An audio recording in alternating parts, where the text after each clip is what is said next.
we are again then, everybody. Have you missed us? It's Who's Views. It's your big show. Saturday. Yep, another one for you. Saturday, the 26th of July, 2025. It's just gone 9 o'clock here in the UK. It is good to see you. Welcome, welcome, welcome. Well, another week with lots to talk about. So, yes, that means another 2 shows just for you. Tonight and then tomorrow, the regular Sunday headlines at 8 o'clock. Aren't you excited? Yes, I can hear those thrills of excitement running through the airwaves right now. I know I am. But then I know what's coming up. So there's lots to discuss both tonight and tomorrow, and your double whammy here at Who's Views. Nice to see you all. Thanks for joining me. As usual, I've got somebody else joining me tonight. Paul's working, so it's the Dr. Ian and me. Hello. Those commitment issues of his, I'm severely concerned. It's just not good enough, JT. But another Saturday, fantastic. Here we are. I quite like doing the Saturdays because I don't worry so much about getting up for work in the morning. Yeah, that's a fair point. Yeah, you know what I mean? That's always a downer, isn't it? It is a bit really like, oh my goodness, it's going to be another late one tomorrow morning. Hello, everybody. Nice to see you. Look, they're all talking about all sorts of things today. They're talking about, oh gosh, they're talking about the Fantastic Four, Secret Army on Eden. What else we got there? They're talking about Superman, of course. Also, the Blob. PTA's watched the Blob. I haven't seen the Blob in years. The original version of Steve McQueen. Yeah. Steve McQueen, that's a name, eh? You don't get actors like him anymore, do you? But pretending to be a teenager at about 28. So. Pulled it off though, didn't he? Really? Yeah, to be fair. Yeah. Yes, he always looked. I liked him in one of my favorites, of course, which was The Great Escape. I love The Great Escape. Oh, yeah. That and The Guns of Navarone. Give me that on Sundays when I'm not doing anything back to back. I'm very happy. Thank you very much. Listen, I also want to say a huge thank you very much at the top of the show to Darren Reed, if I could, because Darren sent me a lovely letter. Look at this. Sent me a letter with very nice handwriting, Darren. Congratulations. You've got lovely handwriting and very, very nice. And it's also very funny. This is a very funny letter. So thank you for that, Darren. That's really cheered me up, actually, this week. But the big thing about it is that the letter, Third Doctor Ian, came with this. So this is the limited edition of season 20, which I know many of you will have. And Darren obviously knows that this is one of my favorite series. And I've been waiting very patiently, as a lot of people have, for the standard edition, which is due. But Darren, thank you. This is so generous of you. I have already this afternoon devoured all the Behind the Sofa episodes. Because that's what I go to first. And watching Colin. Amazing. Watching Colin and watching the 5 Doctors was fun. But no, it was good. But I'm very humbled, Darren, and I can't thank you enough for that. That was such a big surprise. And yes, thank you. 100 times thank you. Because my God, we've got lovely people with us on this channel. We have got amazing people. We really have. That is lovely. That is genuinely lovely. Yeah, I didn't know. I just feel, I'm very humble because when I opened it, I thought, you are kidding me. So thank you. He also was very kind in the letter to say, when I eventually do get the standard edition, which I don't need to rush for now, do I? I can get it at any time I want. I can do anything I want with this, sell it on or give it away. No, I'm not going to do that, Darren. I'm going to put it on my shelf as a face out because it's a present and I will treasure it. So thank you. Thank you very much for that. And I'm looking forward to watch the rest of that. You might not see me now for a few weeks. It's a big box. There's a lot on that one, isn't there? To say it was missing a story, season 20. I know, the Dalek one. Yeah. What was that called? Warhead, wasn't it? It was going to be called Warhead, yeah. Yeah. I know it's a working title as well because Nathan Turner once told me he never liked the title Warhead. So anyway, I don't know. It's quite impactful, like Earthshock. It's like a punchy one-worder, isn't it? But he probably wanted Daleks in it for the headline, really. It would have turned out to be something like Warhead of the Daleks or something like that. But no. But again, thank you, mate. I really appreciate that, Darren. Thank you so much. Thank you, everybody that gets in touch through the week as well. We'll do the usual thank yous for all those on tomorrow's show because I'm still going through everything on all the emails and some of the pictures that have been sent in. So hopefully I can get some of those into tomorrow's show.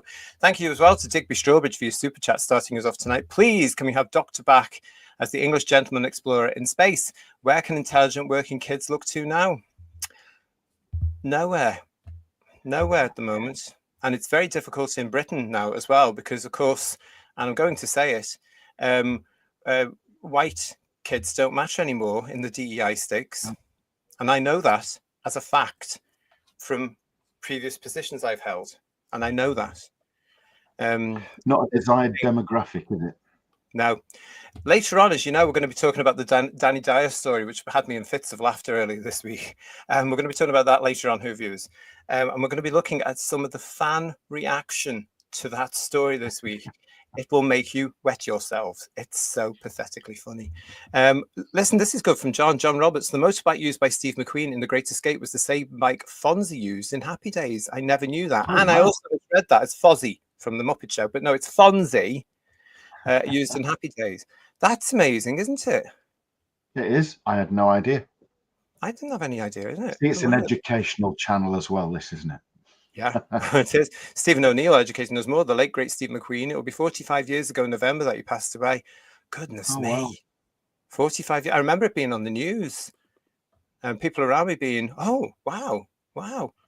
Yeah, Legion of James is with us. Hello, Legion of James. Thank you very much. He's reminding everybody to please like and subscribe. Yeah, that would be great, actually. Yeah, if you are new to the channel, please subscribe to us. That would be fantastic. It does help the channel. Yeah. So does a thumbs up for each of our shows. And if you've already subscribed, please just make sure that you're still subscribed. Thank you so much. We're near 2,000 subscribers, and it'd be great to get, wouldn't it, Ian? So 2,000 subscribers for this fish thing that's on the way. Yes, it would, wouldn't it?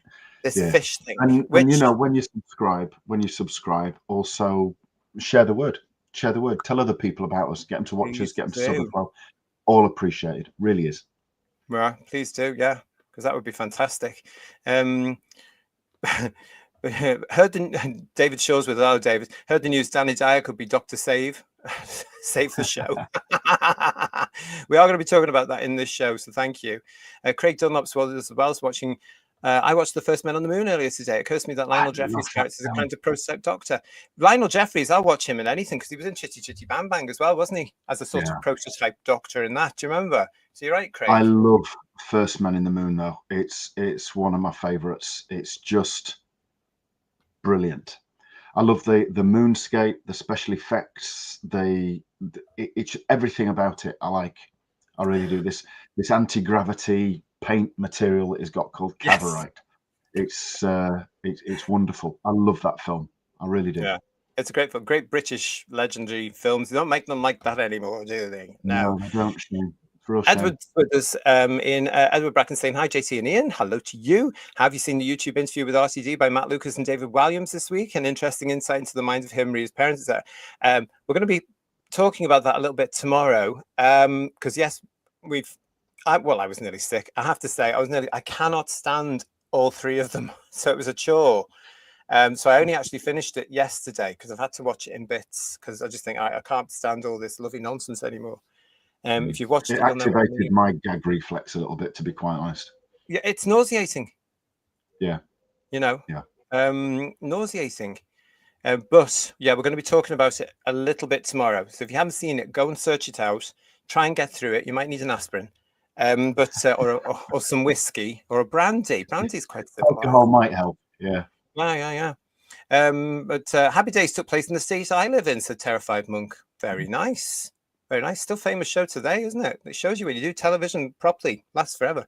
Hello, Woodhouse 122. Blimey, I'm late for this. I'm sat in my hotel in Blackpool eating my fish and chips. Well, good for you. If you're in Blackpool having fish and chips, that's what you're supposed to do. And also what you're supposed to do is go down and say hello to the donkeys. That's the law. Yes, I will be in Blackpool in a couple of weeks.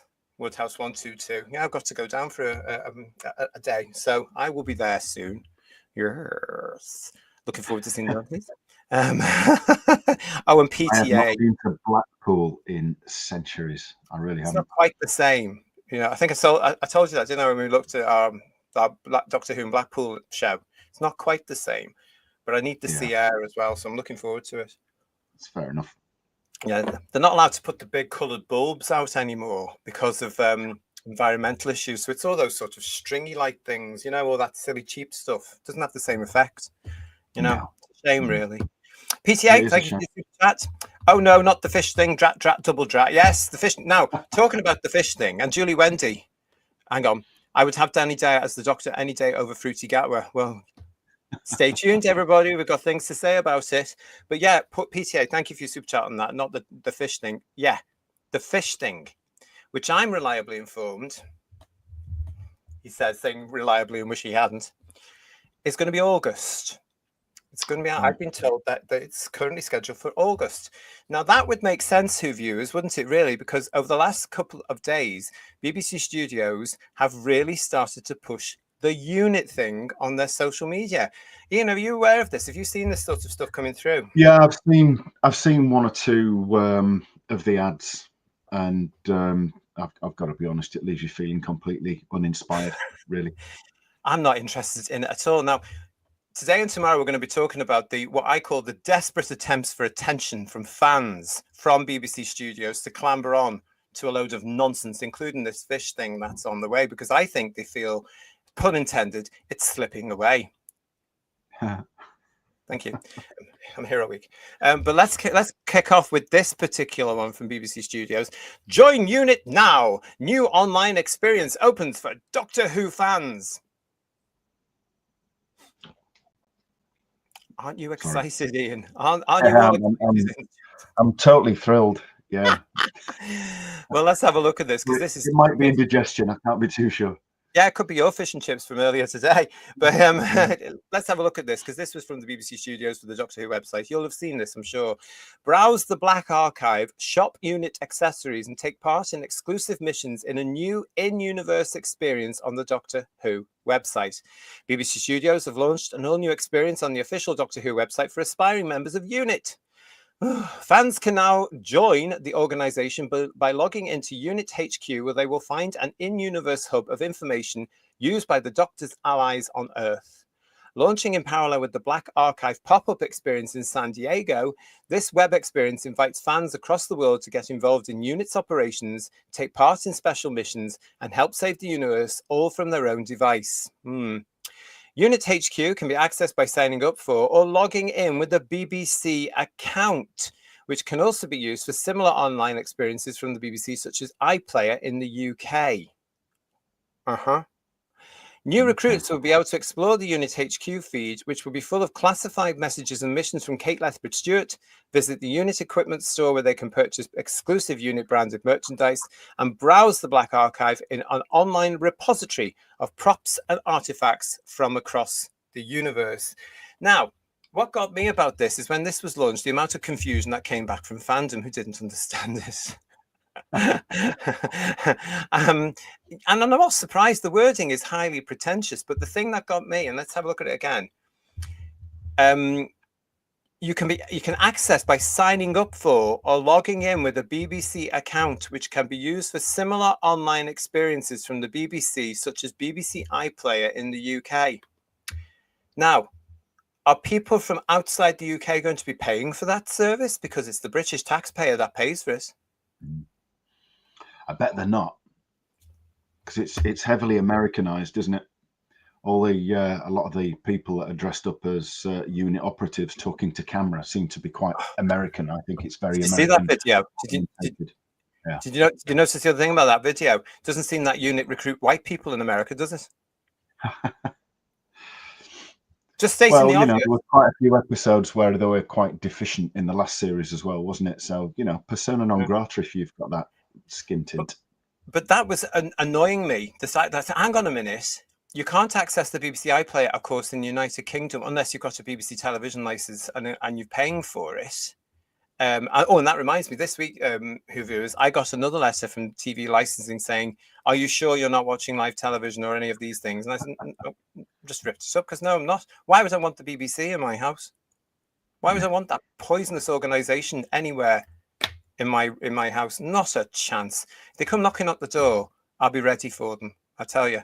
But no, I don't watch anything to do with them. I don't like the BBC at all, especially recently because of Doctor Who and all the other. There's a drag queen on everything, for Christ's sake. But what was I saying? Oh yeah, so are they going to charge for people outside of the UK to access the iPlayer? I think some of our non-England based. Sorry, my dog's dreaming just over there. If you hear that. I think some of our non-UK based viewers should try and feedback. Let us know. That's a good idea, Ian. So if you are out with the UK, and a lot of you are, Please do. Try to access it. Have a look at the Because BBC all you Doctor need, Who website and follow the instructions. because all it says is you need to set up this account through this unit thing. Anima Mundi 641, nice to see. In the Brothers this week on Talking Picture, Colin Baker's character mentioned the Daleks. It's all very timey-wimey. Did he? Oh, that's a bit of something I didn't know. Julianne is saying to us, an interview with RTD, I'd rather stick pins in my eyes. Oh, yeah, true. And Lex is saying to us, did you see the pointless Doctor Who Comic Con USA? Well, this is part of that. We're going to look a little bit more of it tomorrow, Lex, in headlines. But this is part of this because this has been launched at Comic Con.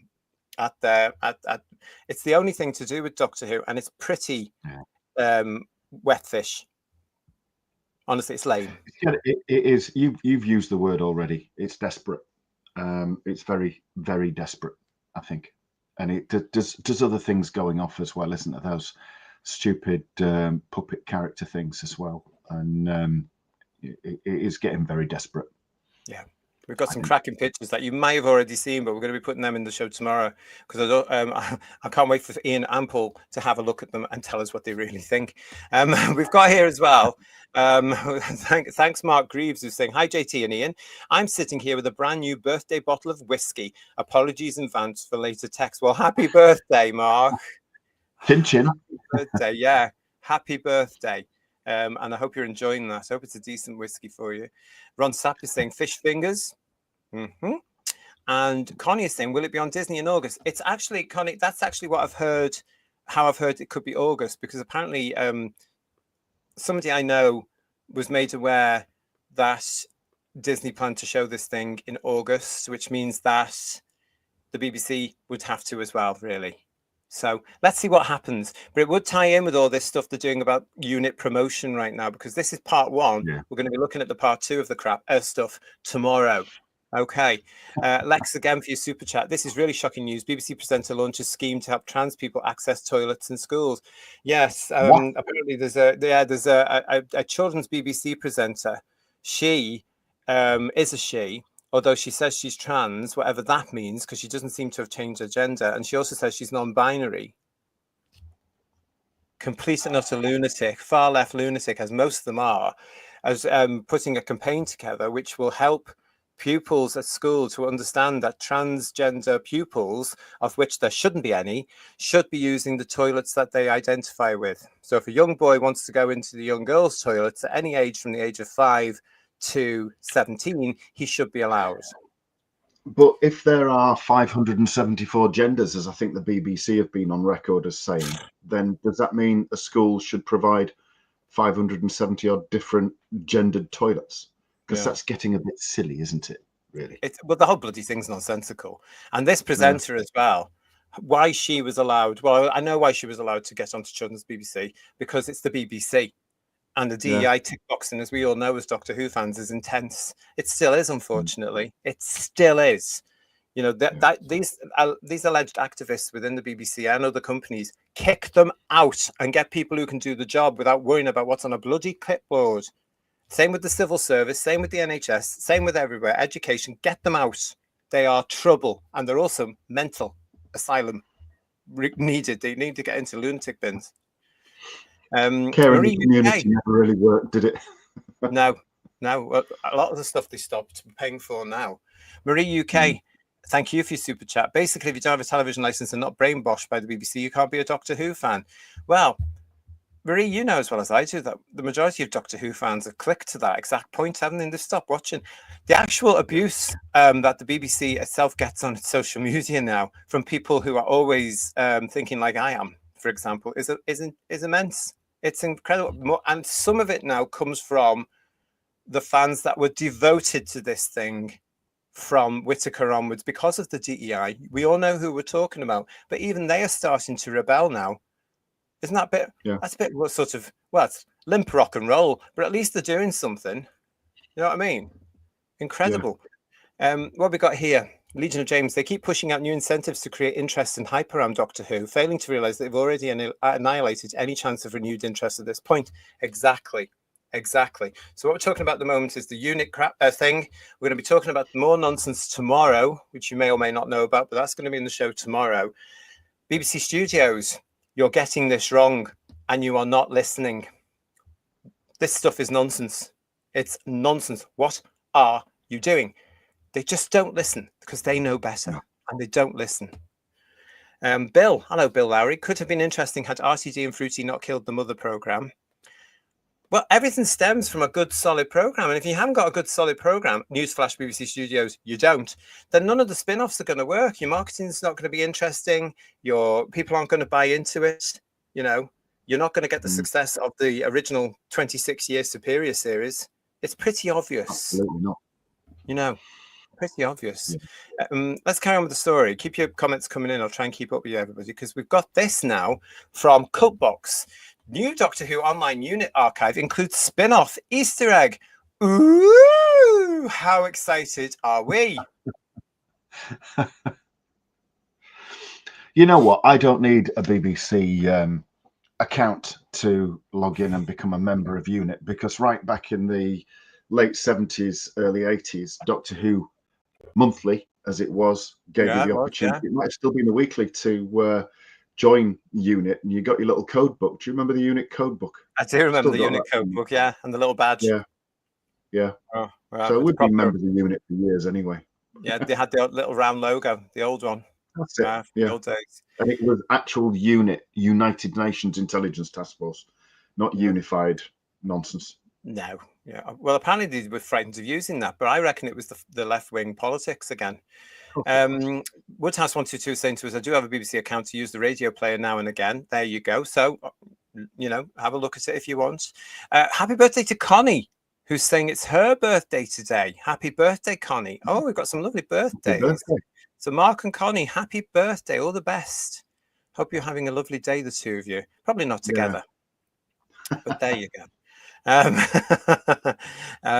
Mark Walker is saying to us, they only value superficial diversity rather than diversity of thought. That's what the far left is all about, though, eh? Yeah. That's what they're all about. They don't understand the realism. I'm seeing this all around me now, and I just think, oh, wake up, you bloody, you know, and stupidity. Can we launch a scheme to put these people away, says Marie, for a super chat? I'd love to help. Count me in. Lisa Nandy will have you paying the BBC license fee to your council tax come 2027, says Domgo. Now, this is what Lisa Nandy, who's the cultural secretary for the current government, has proposed that they put it into the council tax. There is some resistance to it from our own party. Now, they've got to be very aware of that, because they had an awful lot of resistance from their own party, never mind the other parties, over the last couple of weeks. They're going to be very wary. So that would be a big mistake. Absolute. I don't know if we can say the SUICIDE word, but I think that would be I don't think we can say that. I think it would be political if they did that. They'd never recover from it. I don't think they're not going to recover anyway. They're not going to be in government. No, they're out. They are a one-term party, aren't they? They're a one-term party, but unfortunately, we've got 4 years of them left because they've only done one. That's if they see it out the way the country's going. That's if they don't destroy the country fully, because they're on the way to that as well. It's absolute. Honestly, if you're outside the UK here right now, it's a nightmare. It's an absolute nightmare. It's a disgrace. Absolutely disgrace. Honestly, it's shocking. Hartnell's Ghost, before you started tonight, I watched some of BBC Studios Doctor Who unit compilation on YT. A lot of classic moments included, which contrasted better than recent unit clips. Thank you for that, Heartless Ghost, because I've got no intention, because I don't have the BBC subscription, to go and look at it. So thank you. Really, really nice of you to tell us that. Hi to the Matt the Silent Wee Music King, who's saying to us, the bore between the land and the sea. Apparently the tone is very different from Doctor Who, but that wouldn't be difficult, would it? Really. David B telling us that he was also a member of that, the unit club in Doctor Who. Yay. It's a reunion, clearly. We've got 3 members here already. It was fun, though, wasn't it? And the unit files in the weekly as well. Know Your Enemy and post the things written in code, wouldn't they? And you used your little code book to decode it and everything. It was great. It was great. It was happy days. It absolutely happy days. So thank you for that, everybody. Let's get on with that particular story then as we get from this. So we started with this one about an Easter egg. So let's get on with it, because there it is. Among the items is a Homo aqua egg, which washed up on the shores of Dragonera Island in 2025. Homo aqua eggs haven't been seen for decades. This discovery is filed under Project Aqua, according to Unit Scientific Advisor Osgood. Unit recruits are warned to watch the seas for any disturbances. The eggs can also be seen in the trailer for the Doctor Who spin-off The War Between the Land and the Sea, which is the bottom picture there. So it's pretty obvious that they're getting geared up to promote and push this unit show with these Homo aqua creatures in it. So it looks like it's not the sea devils now. The Homo aqua. The sea devils and the Silurians were Homo reptilia, weren't they? That's right. So what the hell? So this, unless this is another division, of course, Homo aqua, because they're in the sea, and they stand, don't they? So they've got a humanoid form. But there you go. I think the sea devils were Homo reptilia as well, because they were the same. You know, they existed side by side. Yeah, they were cousins, weren't they? Yeah, and they were all reptiles. So yeah. So there you go. So it's pretty obvious that this thing is on the way, isn't it? I mean, Homo aqua suggests just a wet human, doesn't it? Which is most of the remaining Doctor Who fan base, to be honest. Yeah, I know. So if you're looking at this, and you can get in touch with us and tell us all about it if you want. You can get in touch by whosviews1@gmail.com and tell me all about it. And I'm very happy to read it out on the show, or you can tell us in the show, in the chat, and we'll read it out, because I don't think we're going to be looking at it, are we, Ian? No. Not at all. I don't think so. Let me guess, says Marie. It's one of the fish that can change its sex. Yeah, it could well How be. Groundbreaking. We've never heard that before, have we? It's, they're constantly going into new territory. It's ridiculous, isn't it? Who asked for that? Right, fan site. Yeah. And we've also got Duncan with the modern BBC. That's not the Homo they're talking about. Yeah. And she'll be in the devotions with us for a super chat, saying lots of birthdays in July. I turned 64 on the 15th of July. You did not. You did not. Well done, you. Hope you had a lovely. Sheila B, you share a birthday with my infinitely better half. There you go. Well, and belated happy birthday, Sheila B. Unless we were here and we said happy birthday to you, but I hope you had a lovely day. Can't believe you're 64, kid. Well done, you. Yeah. Lovely. Wow. Yeah. It was a Tuesday this year, wasn't it? 15th, if I remember rightly. I think so. I'm losing track of all the dates. I took the day off work to ensure that I stayed alive, obviously. Yeah, of course. Yeah. Very, very, very, very well done. Domgo was saying to us, unit looks like a bus ride to Blackpool for the disables. Yeah, the worst of the carry-ons. And Craig Dunlop is saying to us, could Homo aqua be a reference to the old Troughton story Underwater Menace as opposed to the Sea Devils? Well, I've been saying, this is why I call it the fish thing, because that thing we showed weeks ago now of the actress in the makeup looked more like the fish people from the Underwater Menace to me. Yeah, rather than the Sea definitely. I mean, you know, if you want to make a successful Doctor Who spin-off, whatever you do, don't use the incredibly popular Sea Devils. Use something from a mostly missing Patrick Troughton that's only around as an animation. Yeah, everybody will remember that, won't they? And not a good animation either. Oh, I'm sorry, where did that come from? I'm not sure. Clownfish for a clown show, says fan 01ish. And Linny is saying, hey guys, here's the mascots for the BBC. Oh, I love those. Well done. Well done. Oh, look at this. Sheila B is saying, I had a smashing day and lots of love to your better half, Ian. Oh, that's nice. Thank you, Sheila. Thank you. Sheila B and her devotions there, everybody. How lovely. Cody is with us. Hello, Cody W1. Looked like an iridium from the chase. Yes, it did. It wouldn't surprise me if he's done something like that, you know, with it being RTD, gone back and done something, you know. And there'll be a real convoluted link that brings it all together and stitches it in with something else. And, you know, because they can't just do isolated stories, can they? They can't just create something, show it for a couple of episodes and move on. It has to be connected to everything else, you know. Yeah, this is the problem when you get uber fans like this. And I've said it before, I'm going to say it again. Knock it off. We're giving the fans the jobs. Let's get a producer who's a producer and an industry professional who hires an industry professional script editor who can then hire script writers. Let's knock off with the fans, because we've seen this happen all the time now, and it's ruining the show. Between Davis, Moffat and Chibnall, everything had to bloody link up, didn't it? Everything. Even the origins of Davros. Yeah. You know, everything. That last monstrosity. Oh, Sutek's been clinging to the TARDIS for bloody decades. Oh, for heaven's sake. No. Just no. You'd never get that in our day with Terence or Robert or even Eric or Andrew, would you? It'd be original, fresh. They're killing the show with their constant need to tie everything in together. When you consider a lot of the really good, if you look at Tom Baker's first 3 years, the Hinchcliffe years with Robert Holmes, and if you're only sort of like picking this up now, and you weren't around at the time, I honestly tell you, it was a golden age, and you knew it. You'd just come from Pertwee and you thought it can't possibly, and it did. It got better, and it was unbelievable. But if you look at the classic stories, with the exception, say, of Genesis of the Daleks, because it was Terry Nation and he always plumbed his own archive, didn't he?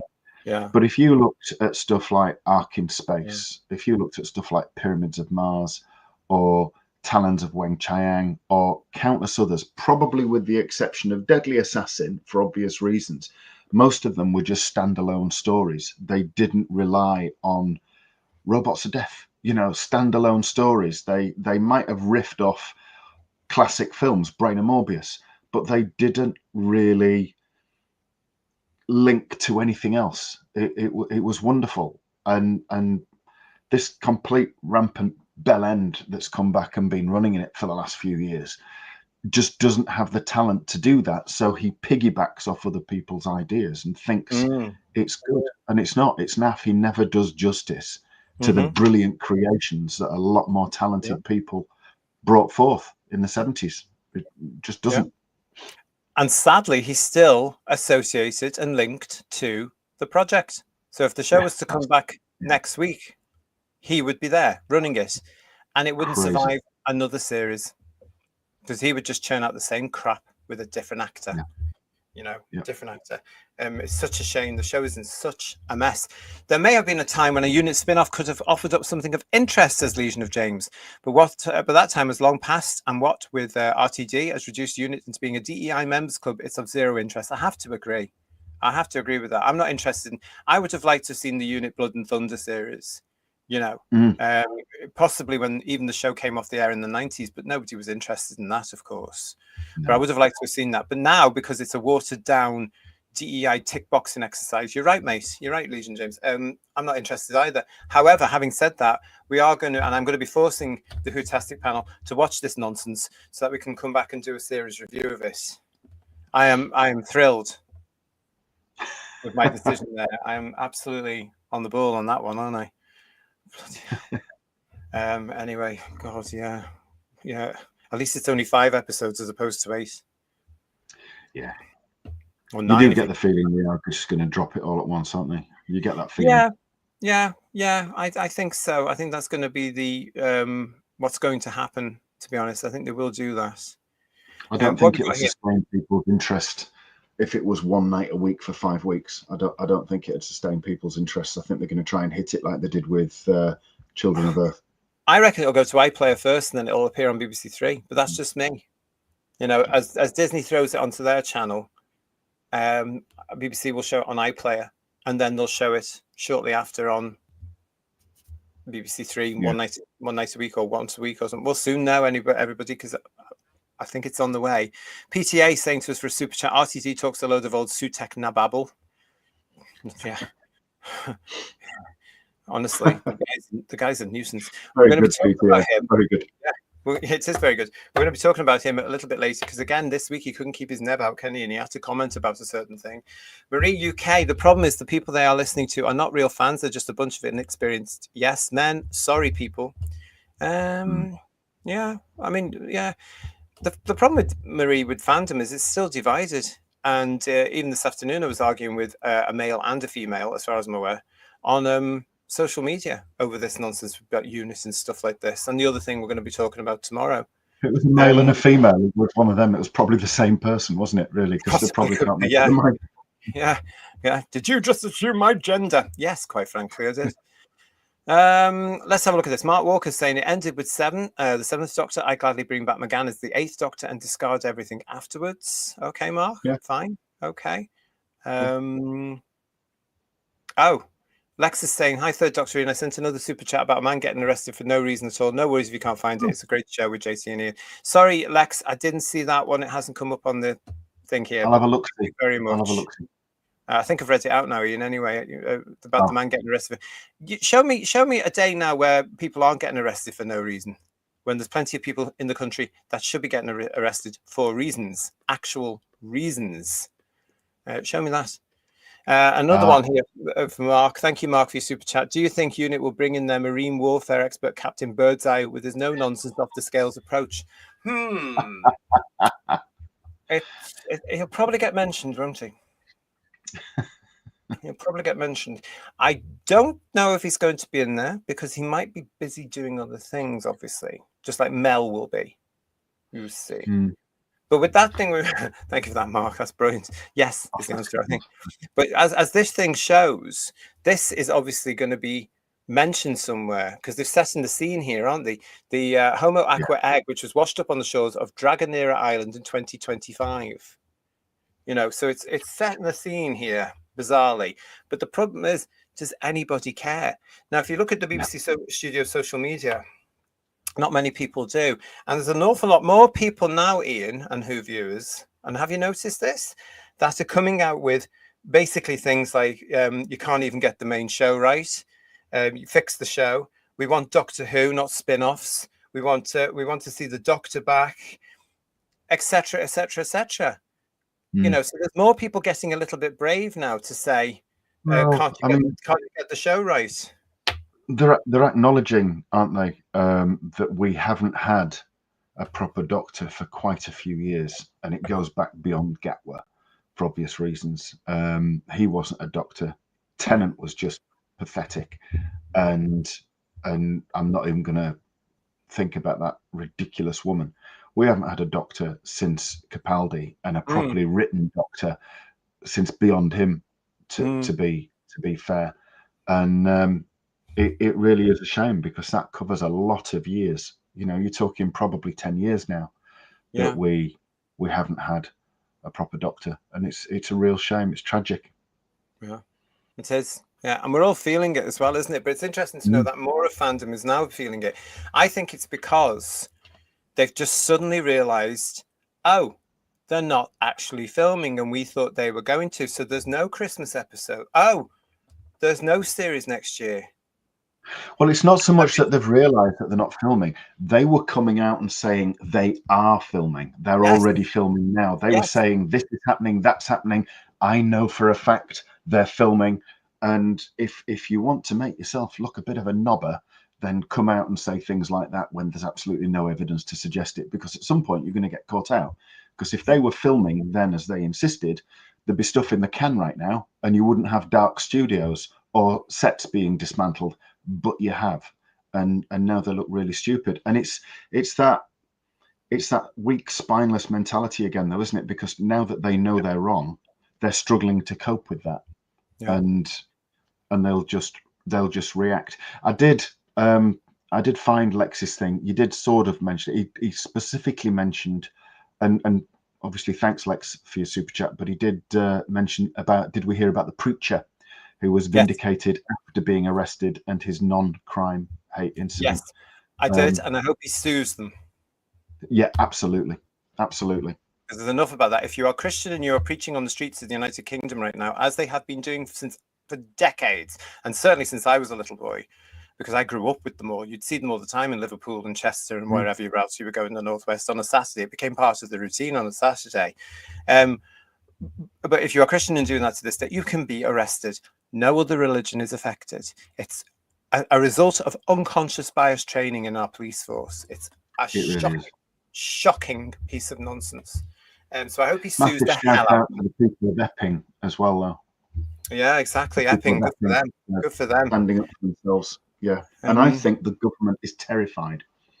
They need to be be. honest. They absolutely need to be. There's too many. We're dealing with a government that doesn't understand the word illegal. We're dealing with a police force that doesn't understand the word illegal. Don't get me started. It's another show. But listen, Digby says to us, it's crazy to see how far Doctor Who has sunk. Children of the Earth was the high point of touch. I totally agree with you, mate. Children of Earth was absolute brilliant television. It was very, very good. And it was very frightening in a sense as well, because it brought science fiction back to an adult audience, as science fiction should be for an adult audience. The rumor is from certain people that this thing, the fish thing, is similar. I don't think they can get lightning twice in a bottle. No. Because you had good actors in that thing, including, of course, Capaldi. This one, you've got Tovey. He better not be playing a straight man. Oh, I bet he is. I bet he is. RTD with his particular no, you can't play this if you're that kind of thing. It needs to work both ways. Mind you, we already know he's a massive hypocrite, don't we? So we know totally.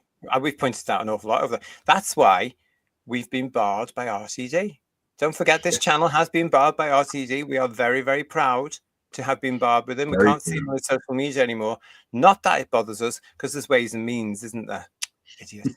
But we have. Yes, we're very proud about that. We've been blocked by RTD on his social medias. Donald Cowie, nice to see you. If I was the BBC, I'd put Doctor Who on a shelf and leave it there for about 7 to 10 as a wipe slate clean. Maybe try 100% new science fiction with no ties to Doctor Who. I know what you're saying about that. The problem we've got with entertainment, though, is a new science fiction show, an original one, would die a death immediately because they'd insist on the DEI in that as well. And it just won't work because people in Britain are waking up. It's taking time, but they're waking up now and things are changing. And the BBC will not. Really was. They will not do it. Marjorie. Hello, Marjorie. Peter Capaldi was a proper Doctor Who, even though he was given crap scripts. But even he won't come back to this mess. Quite rightly too, I say. No, he's got standards. He's got standards and he's got principles. And as a Doctor Who fan, he's probably weeping at the sight of where it went anyway. Yeah. Poor bloke. The scales have lifted from their eyes. Sorry, I couldn't resist a fish joke, says Duncan the Funky Evans. Kirsty's joining us in the chat, the lady of the chat herself, saying, I'm just out of the Fantastic Four. Chef's Kiss, a comic movie. Okay. We're going to be doing a show with Kirsty and hopefully a guest as well to talk about the latest Fantastic Four as part of Whose Views Recommends. So watch out for that one if you're interested. See if they can come and change my staunch belief that I'm never going to see the bloody thing. Let's have a look and see what happens with that one, shall we? I can't be bothered with all these people in latex anymore, Ian. I'm sick of them. Let's have a look at this. Another super chat from Lex. Thank you, Lex. In Comic-Con in Orlando, the host called Billie Piper as the 16th Doctor, with Christopher Eccleston being there. She's not the Doctor, end of. Of course, she's not the Doctor. Not the Doctor at all. There's been so much more about that this week as well from people. And they can't answer anything because there's no money. There's no money for another series. So all these people that are going, the next series, would you knock it off? There's no next series. The show is out of production. It's in the dark. At this moment in time, as far as we are all aware, there's no budget to film even 10 minutes of another Doctor Who. It's not there. You know, we have to wait to see what happens. Unconscious bias training only seems to produce conscious bias training instead, says Fan01ish. Yes, there has been. It's what a stupid thing. Positive discrimination in recruitment, isn't it? Yeah. It never brings anything good. No, nothing at all. No, it's not. It's not. And it was so racist as well, because it was usually some person of an ethnic minority standing in front of a load of white people telling them they're evil. Yeah. And destroying British culture and history and blaming everything on 150 to 200 years ago. Oh, get a grip. Wake up, people. Say no to unconscious bias training. There are still some posters over on GB, Gallifrey Brace, who still believe there will be a new Doctor Who special for this Christmas. They are worse than flat earthers, says Woodhouse122. You're kidding me, really? Oh, they frustrate me, these people, everybody. These are the people that I've been worried about. They've only got 5 months left of being able to say that. In fact, in 4 months, the BBC will be giving their Christmas schedule out. So all the ones insisting on it are going to then be having to explain why it's not there. They can't. It's not something that they can carry on saying. Time's If there running was out. going to be a Christmas special, they would have known by now because there would be pictures released of who the Doctor is on location. Yeah. I mean, I feel sorry for them because they're obviously thick. They're so clinging on because their routine has now been destroyed because the thing isn't coming back. And in their lifetime, it's always come back in one form or another, even for one episode. And at the moment, it's not going to. And I think part of that is just a reluctance to admit that they're frightened of a routine being broken. Well, tough luck, people. That's called life. Yeah, absolutely. You know, all routines in life, you are born to die. Put it that way. That's one big routine that gets snubbed eventually, unfortunately. But it's true. Honestly, they're awful.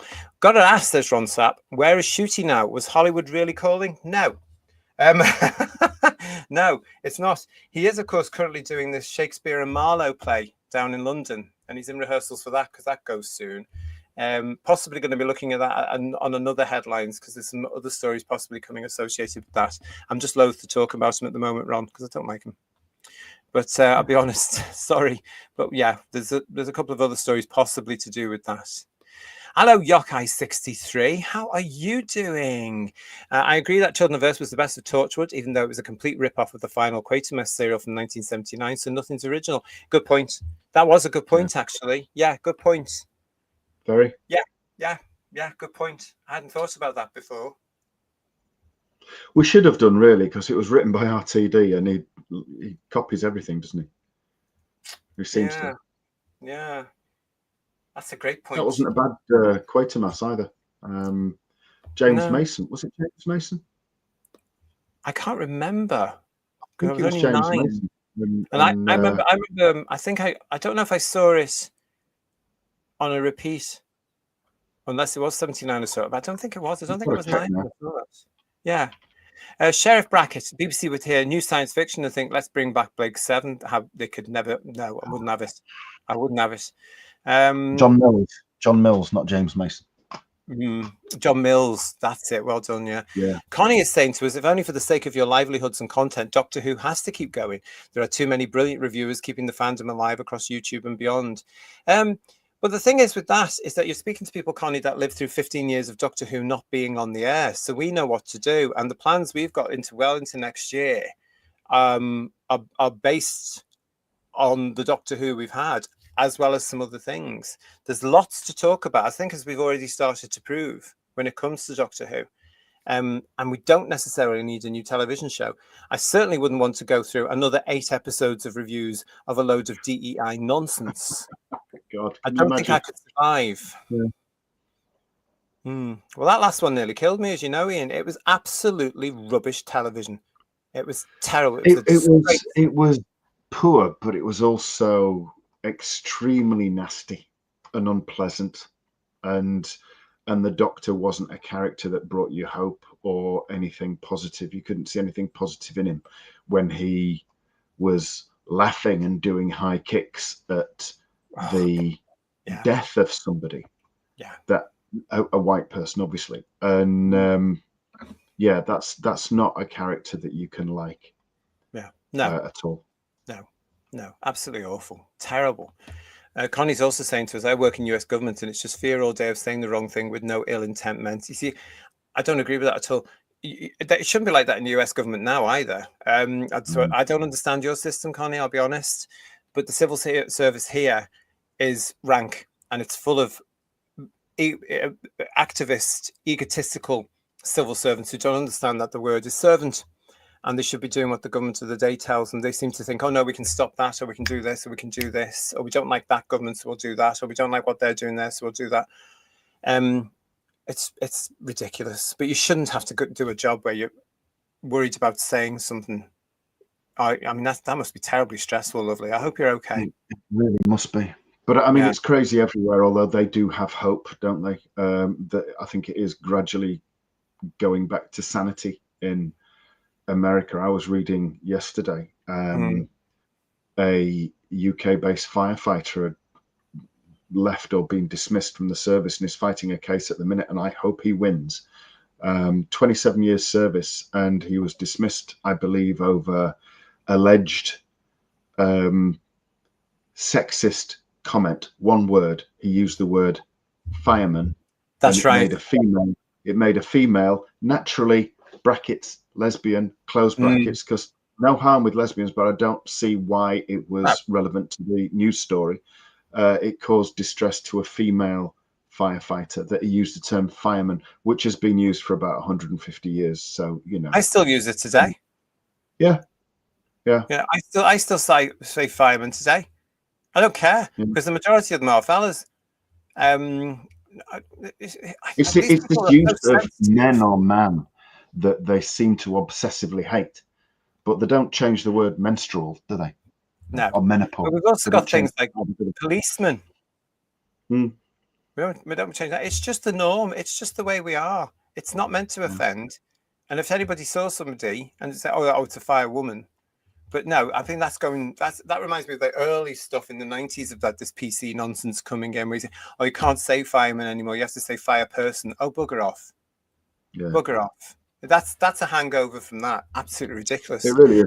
Yeah. Stephen O'Neill saying to us, glad we don't have a Christmas special this year because apparently RTD has written one where the Doctor meets Alice in Wonderland. Heaven forbid. They've just published a book on that where the fifth Doctor does that as well. Finds himself in Wonderland. So I think we've been saved, quite frankly. Lex saying to us, we need a Doctor with the charm of Tom Baker, the scientist character of John Pertwee, and William Hartnell's alien character. But we may never get that now. I don't think at the moment we won't. Lots of people here saying John Mills for you, Ian. Yeah.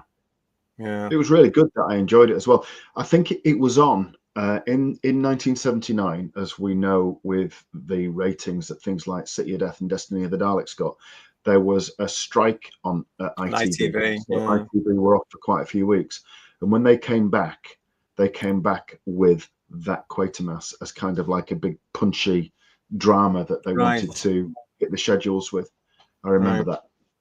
See, I don't remember that detail because I was only 9, but I do remember my dad saying it must have been around about that time, or maybe they repeated it year after, but he did say, you might like this.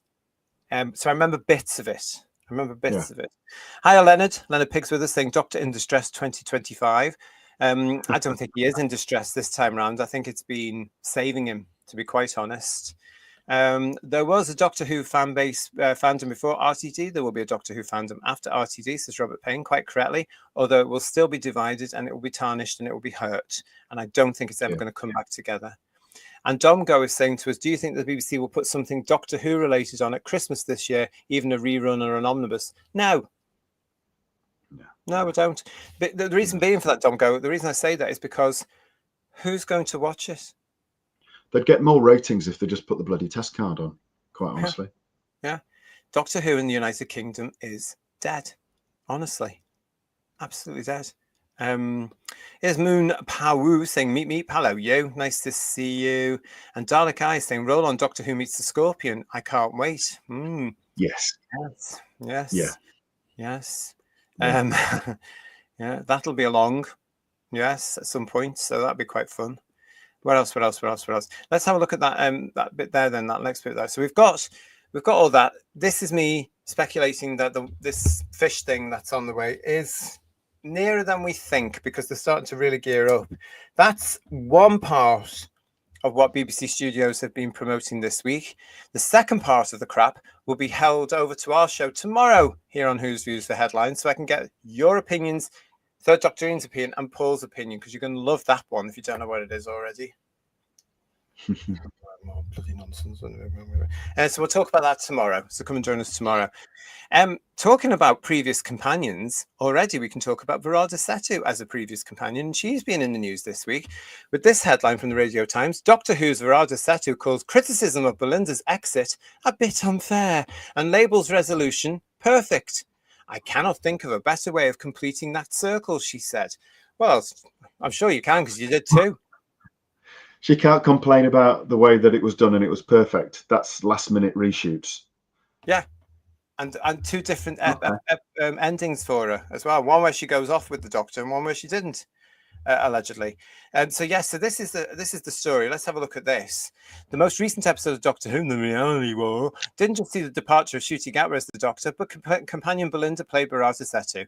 But it's always like, oh, I can't believe I won't get to see Belinda. It's a frustration that comes from people loving Belinda so much that they're like, I can't believe I don't get any more. When asked again if she was been talking to, yeah, when asked again if she was happy with the ending, Sethu added, yes, it was so beautifully tied up. People had to be tied up to watch it. Bitch face. She was just not popular at all. She was hardly in it.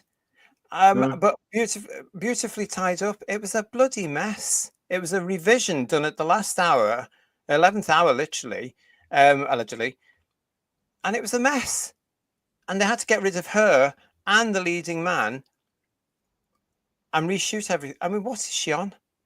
That story is actually now also today being added to by the Radio Times. We led with a very misleading headline. Doctor Who star, that happens a lot, actually quite happen with lots of different sources. Doctor Who star teases potential Belinda Chandra return after season 15 exit. How's she going to do that? I thought when I looked at this headline, there is no season 15 on the way, or 16 on the way, because there's no money.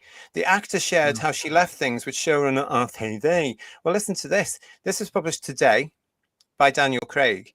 Doctor Who star, I wish they'd stop saying that. Varada Sethu had addressed the possibility of returning to the sci-fi drama in the future. This is all part of this story, don't forget. Following her character's abrupt departure at the end of season 15. Sethu had among the shortest tenures of principal companions in the modern Doctor Who era, with some fans expressing disappointment that she didn't get more time to flourish in the vital role. In an interview with MTV UK's Chaming In, I think that is, it's CHAIMING in, Sethu called criticism of Belinda's exit storyline unfair. And then she goes on about, of course, how that headline there, how she thought it was okay. She thought it was a good way to finish. And then she also addressed whether she could return to the TARDIS at any point in the show's future. She said, I would love to go back if they'll have me back, but it's all wrapped up for now, she said. So listen, the fans of this show who are blinkered, listen to what she's telling you. I'll repeat it for you. If they'll have me back, but it's all wrapped up for now, said Sethu to interviewer Shini Muthukrishnan. Russell left it as it was. The door's always open. End of quote. That's it. What a delusional, absolutely delusional. Just I think she's just trying to think of things to say. You know, she's bonkers. Mad as a box of frogs. Well, totally. And the character was not, as it sort of says nicely there, the character wasn't even liked. No. You know, because she was in it. Deeply unpleasant character. Deeply unpleasant. Yes, and she was in it in a blink and you'll miss it, wasn't she? Yeah. Because she wasn't in it at all, but they didn't develop the character. So that's why we say on this show, if you're new to the show, they should have just kept Millie for another series. Yeah. That's all they should have done. She didn't fit their targeted demographic, though, did she? No. Well, no, that's pretty obvious. Kamikaze Guy, nice to see you. She doesn't want to state the truth as she thinks she'll get another shot at the show. Better off staying stum.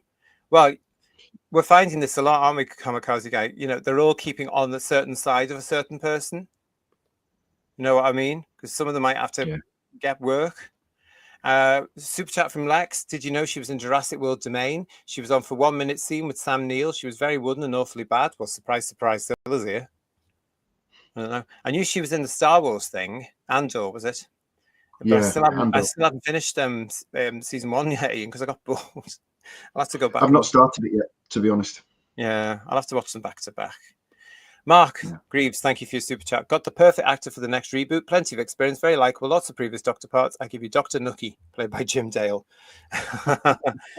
I think he's another one of those actors who could have done it and wouldn't have done. I agree, actually. I think he's got a very distinctive voice as well, Jim Dale. He's 80 now, though, isn't he? Yeah, he is. He did the voiceovers and narration for a short-lived American series called Pushing Daisies, which was really quite good. Yeah, but it suffered with their writer's strike and never came back, which was a shame. That's true, it did, didn't it? How do I say this, Ian? CCXD. How do I say that? Sorry, I can't say that, but good to see you. Thank you so much for your comments. I'd just say CCXD. Yeah, there we go. Who's saying she wasn't that bad in Andor, but maybe that's more of the writing, very probably. And also saying maybe she watched another episode than us if she said it's beautiful. It was a mess, wasn't it, the reality war? Absolutely shocking. Horrible mess. Awful piece of television. But it wasn't a surprise, was it? Because everything else had been a mess. So yeah. Should never been allowed on television. Awful, awful, awful, awful, awful, lazy television. She ended as a totally different personality as she started, said Robert Payne. How you go from boring to ultra boring, I've no idea. Honestly, they should have just kept Millie and had a story arc over 2 seasons for one particular companion, developed her, but no, they had to go into all this PTSD and blah, blah, blah. Crap. Awful. What we got Duncan the Funky Evans saying Dodo had a better departure, and that's saying something. Connie is saying that she really likes Varada. Well, good for you. Personally, I can't stand her. That's fine. But do you like her in Doctor Who, Connie, or do you just like her as an actress? And did you see her in Andor or Jurassic, whatever? Or do you particularly like her as I can't remember the character's name. Dear God, in Doctor Who. Blinda. That's it. Yeah, Blinda. That's what was it for me. Marjorie Deardon. Marjorie, is she serious? Belinda was the worst companion. She made Adric and Perry look wonderful. She did. She absolutely did. And it's because she made Adric look Shakespearean, didn't she? Really. Totally. But it's because it was his fault as well. I'm being stupid by thinking, oh, we've got another 8 episodes. I'll do another companion. And then not having her in it. Yeah. What was the point? What was the point? I mean, talk about stupidity. And one day it's all going to come out, as I keep saying, and we'll be here to talk about it. And I can't wait. If you're writing your books now, hurry up. Because I can't wait to read it all to people out there.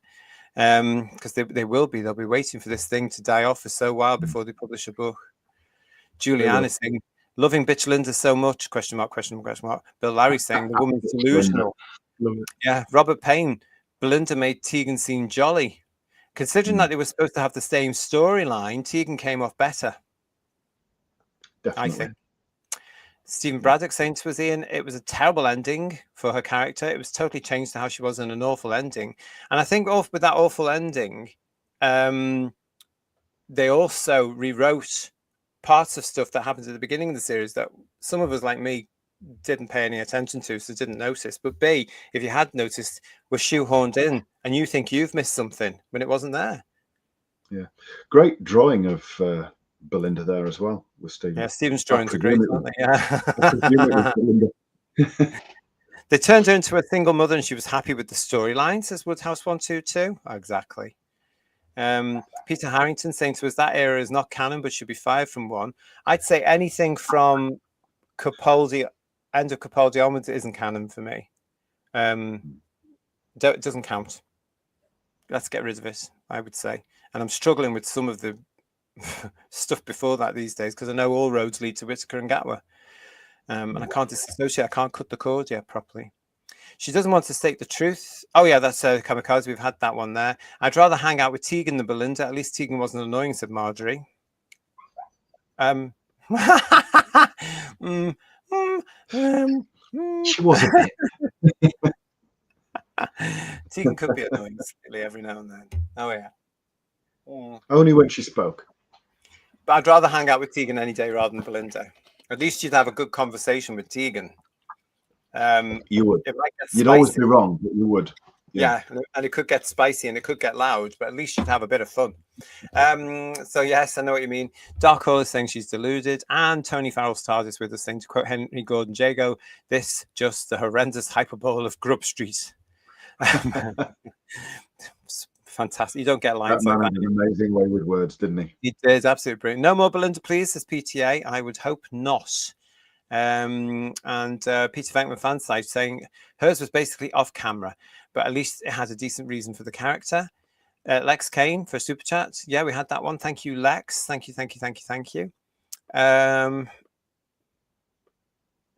Lots of you in the chat with us tonight. Thank you for joining us this Saturday night. Really appreciate it. This one from Julianne, who says she was an insufferable cow. What do you really think, Julianne? Come on. You're on the fence. You're on the fence, love. Come on. That is funny, though, isn't it? That is funny. But yeah, so that's one companion there, and as you can tell, she's a bit odd about this. Yeah, I just thought that was interesting for us to have a quick chat about, because we're not getting away from ex-companions of bad times of Doctor Who, because there's another one that's out there this week making headlines, and it's this headline: Doctor Who and Downton Abbey favourites confirmed for all new mismatched detective show. Robert James Collier and Mandip Gill will star in Cooper and Fry. So, of course, this is Robert James Collier from Downton Abbey and Mandip Gill. And who's excited for this series, everybody? What side's it on? What channel is it on? Do we know? No idea. I think it might come up in this story. But this is it. Yeah. So, go on, dive into it. Oh, all right then. Let's see what you think of this one then. So yeah, this is this story out for this week. Let's get into it then. Our beloved detective duo are coming to our screens soon, as Channel 5 is set to adapt Stephen Booth's best-selling Cooper and Fry novels. One of these detectives is Ben Cooper, an affable local who is played by Downton Abbey and The Inheritance star Robert James Collier. Meanwhile, the other is Diane Fry, a guarded newcomer played by Doctor Who and Curfew star Mandip Gill. Never heard of Curfew. Anyway, the new TV series titled Cooper and Fry will be made up of 4 2-hour episodes, which will be set in the Peak District and will follow 2 mismatched young detectives. One of these detectives is Ben Cooper, an affable local played by Robert James Collier. And yeah, it tells you about Diane Fry there. So it carries on with this. The synopsis for the series says, thrown together to investigate a string of mysterious deaths, they must learn to work together to get results. As their personal lives begin to intertwine, a unique friendship begins to form, but it won't always be easy. Each of the episodes is set to adapt one of Booth's novels, with this first season taking on Black Dog, Dying to Sin, Blind to the Bones, and Dancing with the Virgins. Oh, I did that once on a Saturday night in a club. It carries on with the series was announced alongside a raft of new commissions for Channel 5, which also includes thrillers Missed Call and #1 fan psychological drama The Family Secret and more. The channel also announced that it is renewing popular series The Hardacres and The Teacher for new seasons, and that the Madame Blanc mysteries for a Christmas special. Deputy Chief Content Officer and Head of Scripted for Paramount UK, Sebastian Cardwell, said in a statement, "We're incredibly proud to unveil this new slate of scripted commissions which showcases the breadth and ambition of Channel 5's storytelling. From brand new thrillers and character-driven mysteries to the much-anticipated return of audience favourites, we're continuing to build a rich and distinctive drama offering. These titles reflect our commitment to delivering compelling, accessible British drama that resonates with viewers across the UK. We look forward to announcing further titles in the coming months." Now, what got me about this, Ian, when this was announced is I thought, oh, hang on a minute. They're trying to get their own version of Strike. So the Strike books, which a lot of you know, are written by Robert Galbraith, a.k.a. J.K. Rowling. They are massively popular around the world. Don't let anybody tell you anything else. The TV movies of which are partly produced by Rowling's production company, I believe, but she's also an exec on, are done independently, and the BBC screen them, with the BBC this Christmas showing the next one. And also the 7th one, or the 7th book, has now also been confirmed just this very week to be going into production. So they're going to get that done as well. So that's been quite a big hit for the BBC. When they screen these things, usually around about Christmas time. It's another jewel in the BBC crown, as it were, these detective stories.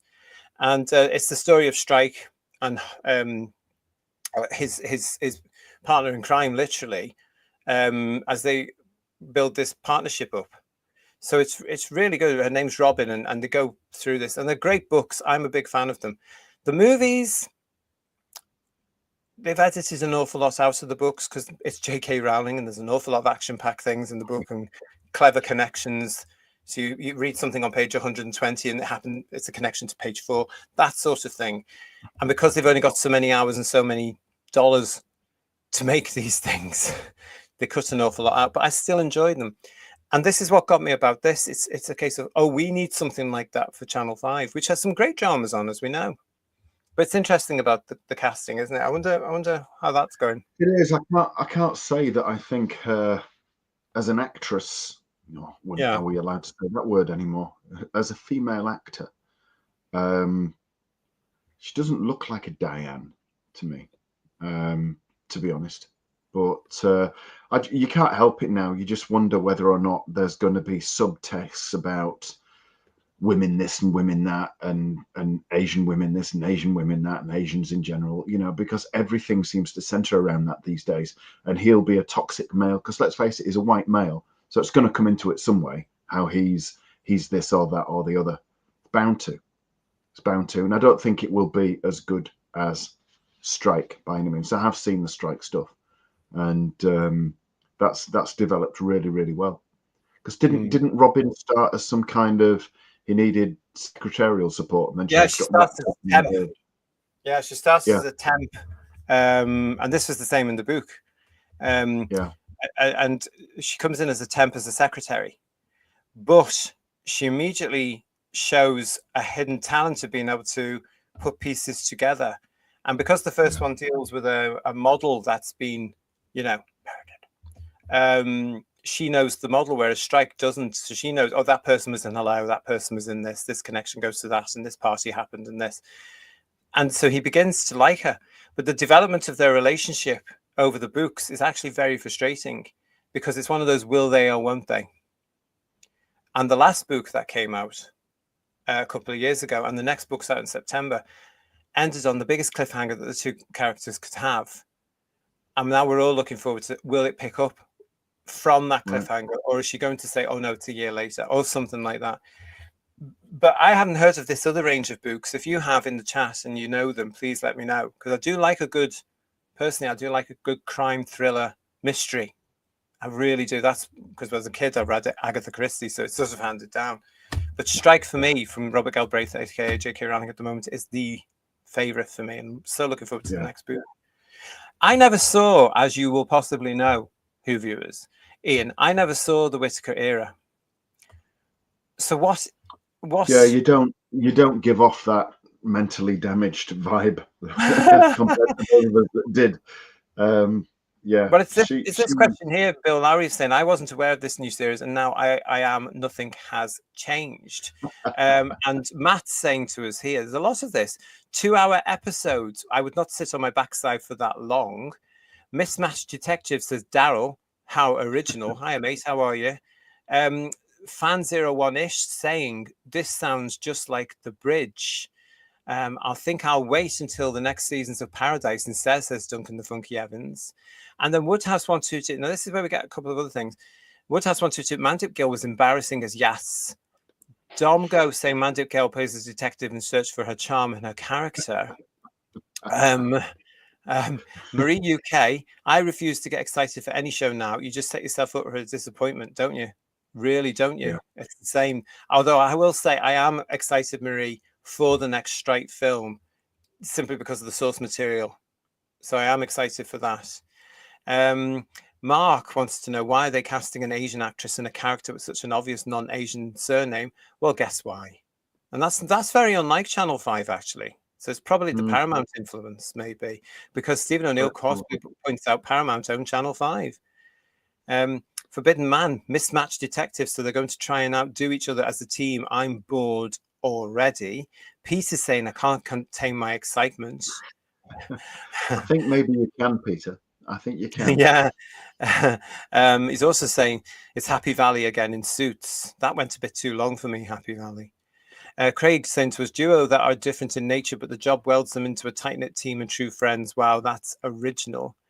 Domgo is saying Mandip Gill made Whittaker look exciting. So, this is the thing. You were I mean, what was you were she just like in Doctor Who? comparing different types of wood, really. She had the charisma of a piece of wood, driftwood at that. Really? And Jodie Whittaker wasn't really any different. She was just a different piece of wood. 2 planks. Just 2 planks, literally. Oh. Nothing was inspiring. She was dull, and it was just I can't really. She was just so uninspiring. You never ever felt that you'd underestimated her, because she never did. She never did anything that was even slightly exciting. She was awful, but then she was an awful actor in an awful era on a show that at that point was god awful. So Is it true, Ian, that she was a soap actor? She'd come from Hollyoaks or something like that? I believe so. Yeah. Right. Yeah. Okay. Which I'm not saying that's a bad thing, because we've had. Who was a soap by then, wasn't Well, Rob himself came from Corrie. Yeah. Rob was in. Right. He did a lot of theatre. He did Coronation Street, and then he went to Downton, where he played Thomas for all those years, and he's in the next movie as well, the final movie, which comes out in September. Okay. I can't see it, because I know Rob Collier, I know him, but I don't know her. But when I see that picture of them together, I don't get it. I don't get it. And I don't understand. He cuts quite a striking figure, doesn't she? And she cuts a very attractive lady figure there. I mean, I'm not going to knock her at all. Knock her. Sorry. Matron years. But when she's in front of camera, she just conveyed nothing. It was literally just a wet fish, really. Juliana is saying when to she me, was being interviewed as well, she had nothing to say. Really? She was, just dull, uninspiring. So when they were on air in Doctor Who, they did do a Doctor Who interviews, because I don't remember seeing anything about that era at all. I saw her doing an interview at some kind of event. It was a BBC event. It was just her, and she might have been a series launch or whatever. They were talking about her and her character, such as it was, and it was just like, God, I'm bored. Right. But I mean, if it had been Liz Sladen talking, I'd have been there entranced for hours. We're never going to get that again. I mean, it's the same with Katie, isn't it? Yeah, Lou Jameson, and everything else. Carrie John, Katie, quite happily listen for hours on end. But she just as the modern series has shown, as the latter years of the modern series have shown very, very clearly, there's a difference between actors today and the actors of yesterday. They don't tend to act anymore; they're just personalities. Yeah, that's all. And they pretend they can act. They're actually playing a form of themselves. You can tell how much is lost by not having proper rehearsals as well anymore. Oh, totally, yeah, because they don't get to develop. Julianne is saying to us, though, this could be good. It could be Dempsey and Makepeace, 2 mismatched detectives who learn to work together. Well, as long as RTD isn't adapting it, it might surprise us. You never know. It's Channel 5, not the BBC. All excellent points, Julianne. Does anybody in the chat know the books? Have you read the books? The brilliant thing about all book ranges is that they're going to have a fan base. It's going to have a fan base, like the Strike books do. Obviously, the Harry Potter books are still huge to this day, even though some idiots have tried to bring them down. You've got all sorts of fans and all sorts of books. So there's bound to be. The Richard Osman books have also got a fan base. So, and that's gone to TV. Peter Davison's guesting in one of them, I think. I might be wrong. But, that's gone to television or going to television. So there'll be fans for these books. If you're one of them and you're in our chat, please let me know what the books are like and what do you think of this casting. If you can't get into the chat right now, do email me, whosviews1@gmail.com. I'm genuinely interested because I love these sorts of series as long as it's not ruined. Department Q was the big one for me recently, which we did a sort of review on for Whose Views Recommends a couple of weeks ago with Kirsty and Emilio, Phil and myself. huge show. I binge watched it in 2 days, which is not like me, I can tell you. Great show. Looking forward to series 2, which is on the way in the next Is couple of Osmond the something murder club or something? something like that. Yeah. That's the one, and It might that's be got the a fan thing. following, Ian. I've seen a trailer, a Netflix Yeah, trailer. I think it's for a that's right. cinema film with Pierce Brosnan and stuff like that. Pierce I don't know. Brosnan, and And Helen Mirren, I think something so. I like the thought it was going Thursday straight to Murder Club Netflix, or though. something. I thought Yeah, it was going on Netflix. I don't know, but yeah, that's right. But this will have it, and it's one of these things I'm interested in because I like these sorts of things, as long as there's no nonsense in it. yeah. Um, so yeah, that's Mandip Gill's next television role. So if you are a fan of the books, if you know the books, please get in touch with me either in the chat or through whosviews1@gmail.com to tell us what you think of this casting. And are you hopeful for it? Do you think that is good casting? Are they the characters you imagined in your head?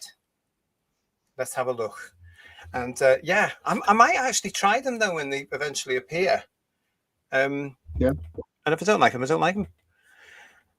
I found Mandip, said fan 01ish, an engaging presence as yeah. Oh, I read that, didn't I? Oh no, I didn't. As an engaging presence as yes. But the whole lesbian thing between her and the Doctor was just awkward and constant cringe. It ruined the entire thing. Yeah, we know about that. I know about that. That was Chibnall bending the knee to a small minority of stupid fans who insisted that there be a love interest between the Doctor and Yas. So that's stupid. Stupid. That's one of the reasons Doctor Who fell off television with all this stupidity. You know, Pete Harrington saying Millie was from Corrie, wasn't she? She was. Yes, she was. I forgot about that sometimes. And also Pete Harrington saying Clara, I think, from Emmerdale. Yes, she was in Emmerdale as well. So this is it, isn't it? A lot of them are now using soaps to get into other things. And I think it's very sad that it tends to be Doctor Who that picks them up because they think they've got some sort of automatic built-in viewership with them. Not but necessarily. when the show is scripted and produced and dialed like a soap, it's not a leap, is it? Really? No. This is great. Thank you. John Cartwright saying to us, I have a Stephen Booth novel, Black Dog, which is one that they're actually going to be filming. Nothing like Mandip Gill. Oh, right. Okay. Thank you for that. Thank you for that, John. That must be disappointing then for fans. If that's one thing they got right with the straight ones in my head is the casting. The casting was Holly Granger and Tom Burke, absolutely fantastic. And made the parts their own. I can't see anybody else playing them now. Fantastic. I'm in two minds. It's a long way off. We'll have to see. Yeah. Here's our John saying to me, JT, it's actually a film of the Thursday Murder Club directed by Chris Columbus. Osmond never stops talking about it on his podcast. I bet he doesn't because he's being paid. The trailer looks really good, to be fair. It looks really good. I think it's certainly Helen Mirren, Pierce Brosnan, Celia Imrie, maybe. Celia Imrie, yeah. And a couple of it does look good, to be fair. Good. Well, I might see that at some point as well. Thank you for that, R. John. Stephen is saying to us here, Peter Davison was in tonight's Miss Marple, A Pocket Full of Rye, repeated on BBC 4. Now that was a series. Mid-80s. Yes. Mid-80s. Yes, a long time ago, from shortly after he'd left the Doctor. Wow. Great episode with the proper Miss Marple, the only Miss Marple you'll ever need, Joan Hickson, my Miss Marple. What a series. She was the only actress actually in that completed all the books as television shows. Really? Yes. Wow. Never knew that. For all those years, and she was the only one. So when you get the Joan Hickson box set, you're getting a complete Miss Marple. And she had Agatha Christie's seal of approval when cast. Right. Wonderful Miss Marple. She didn't play it camp. She didn't play it high strung. She plays it as this very, didn't she, viewers? Very quiet manipulator, actually watching, looky, watching everything, and actually understanding through psychology, which they wouldn't have known then, what a villain was going to do. Very clever. She was just brilliant. Yeah. Brilliant. But yeah, Peter Davison was great in that one. I'm not going to say what happens, but yeah. If you like Department Q, says Lex for Super Chat, you'll like Slow Horses. We've had that mentioned on the show before, haven't we, Dr. Ian? Yeah, I've heard of slow horses as well, and we have had it mentioned here. Definitely, I've not seen any of it, but I've never heard anything bad about it. So, Mm. Julianne is saying Mandip Gill is a comedy coming up with Mark Heap and Dawn French as well later this year. Well, I won't be watching that one because Dawn French is Dawn obviously French is as funny as cancer. Well, She it's really is. just she's just gone into the. I mean, the stuff she said recently. You know what's And then wrong try with to her? dial back on it. No, sorry, Yeah, no. what's wrong with her? She's gone completely Just mad. own it. Be an adult and own it. Yeah, and Mark Heap is very funny. I can't place him. I'll have to look him up later after the show. Third Doctor Ian says Mad Mac Chem Tech. Nice to see you, mate. Heard you mention your service. Where do you serve branch? I remember watching Tom Baker episodes on VHS in Common Room, and Mick Tuck by End Room was full and rest of troop watching. There you go. I was Ministry of Defence rather than actually an arm of the forces, but I was attached to the army for 10 years, and I spent 6 years with the Guards Division. So I was down in London, Wellington Barracks, Purbright, where we had our training depot, and Buckingham Palace a few times, because that's where we trotted across the road. Wellington Barracks is across the road from Buckingham Palace, so when they change the guard, they go from one place to the other, and the others go back. And then Royal Corps of Transport, which then after 3 months became part of the Royal Logistic Corps, where I was then for the best part of 3 years. There you go. Loved it. Absolutely loved it. Some amazing people. Amazing people. Is that picture of Chem Tech? That's Peter Capaldi's console room there, isn't it? On his avatar. Yeah. Very good. Yeah. Good picture. Good. Yeah, nice picture that. Hope that's a good answer for you, Mad Mac. Thank you for that, Ian. Julianne reminded me they were remaking Miss Marple again. Yes, I'm up for the lead as the first male Miss Marple. I've got a hat and a handbag ready. I'm going to be fabulous. It'll be a disabled black lesbian, and you know it. No, it's going to be me. All I have to do is go to the local charity shop, get myself something nice and tweed and a lovely skirt, and it'll be me, and I'll be fabulous, and you'll love it. In this strange world that we're in, I'm very nervous about it because I look around at the actors of a certain age, and I can't see anyone that can match Joan Hickson because I'm that focused on Joan Hickson because I grew up with Joan Hickson as my Miss Marple. And I look around now, and there's some lovely talent, but they're all a bit glam. And I just think, no, she's not going to be the little old woman, is she? She's going to be active. I don't like that. You get that impression, don't you? Yeah. Kamikaze guys saying Joan played her exactly as you expect Miss Marple to be. Yeah. And again, when we talked about lightning in the bottle, they were so lucky with Joan Hickson. So we're a bit worried about the casting. I might be, you never know. They might bring out this casting, and I could be on a show here kicking off. Agree, JT says Tony Farrell's TARDIS. Joan Hickson was superb. I also love Margaret Rutherford. Yeah, but she was terribly camp, wasn't she? Of her day, but terribly camp. Yeah. And Joan Hickson was in one of her films as Miss Marple, wasn't she? Which is quite shown. Was she? Yeah, she was. Yeah, she did. Yeah. Not as a different character. She was the maid or something like that. The housekeeper, that's the thing. Somewhere. There it is there. Dalek Ice saying Joan Hickson was in a Miss Marple movie with the wonderful Margaret Rutherford. There you go. Yeah. PTA saying I used to be in the RAMC. Oh. Really? Oh. Royal Army Medical Corps. Yeah. Well, good for you. Absolutely. Wow. Yeah. Thank you for everything you did. Yeah, it's so important. Oh, yeah. Gosh, I bet you saw some pills and stuff, didn't you? Oh, God, no, we better not talk about it. Wow. What else have we got there? Lumley might do a good job, says the Forbidden Man of Miss Marple. Now, Joanna Lumley was in a Miss Marple with Joan. I don't think she would. She's too tall. And she's still beautifully glamorous. She's very beautifully glamorous, isn't she? Yeah. Oh, yeah. Yeah, she really is. She's very glam. I think she's too tall.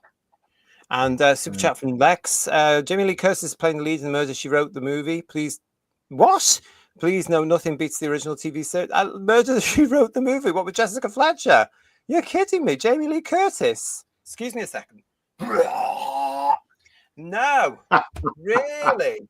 John Roberts also confirming that they're remaking Murder She Wrote with Jamie Lee Curtis. I can't believe I can hear Angela Lansbury rolling in her grave. Yeah. What terrible She's casting. not been dead that long, has she, Angela Lansbury? They've obviously waited so they don't enrage her. Yeah. No. That's outrageous, isn't it? So is that from our John. Margaret Rutherford was the best Miss Marple. This is the conversation that people have. It's like who's the best Doctor Who? Brilliant. Marie UK saying, JT, you reminded me more of a Mrs. Slocum. Well, how very dare you. Wait for tales about your pussy. I can, yeah.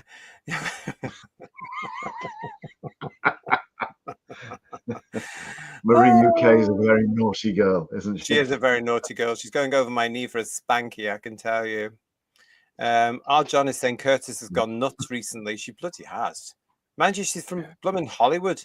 They're all the squirrels are always ferreting around them, I tell you.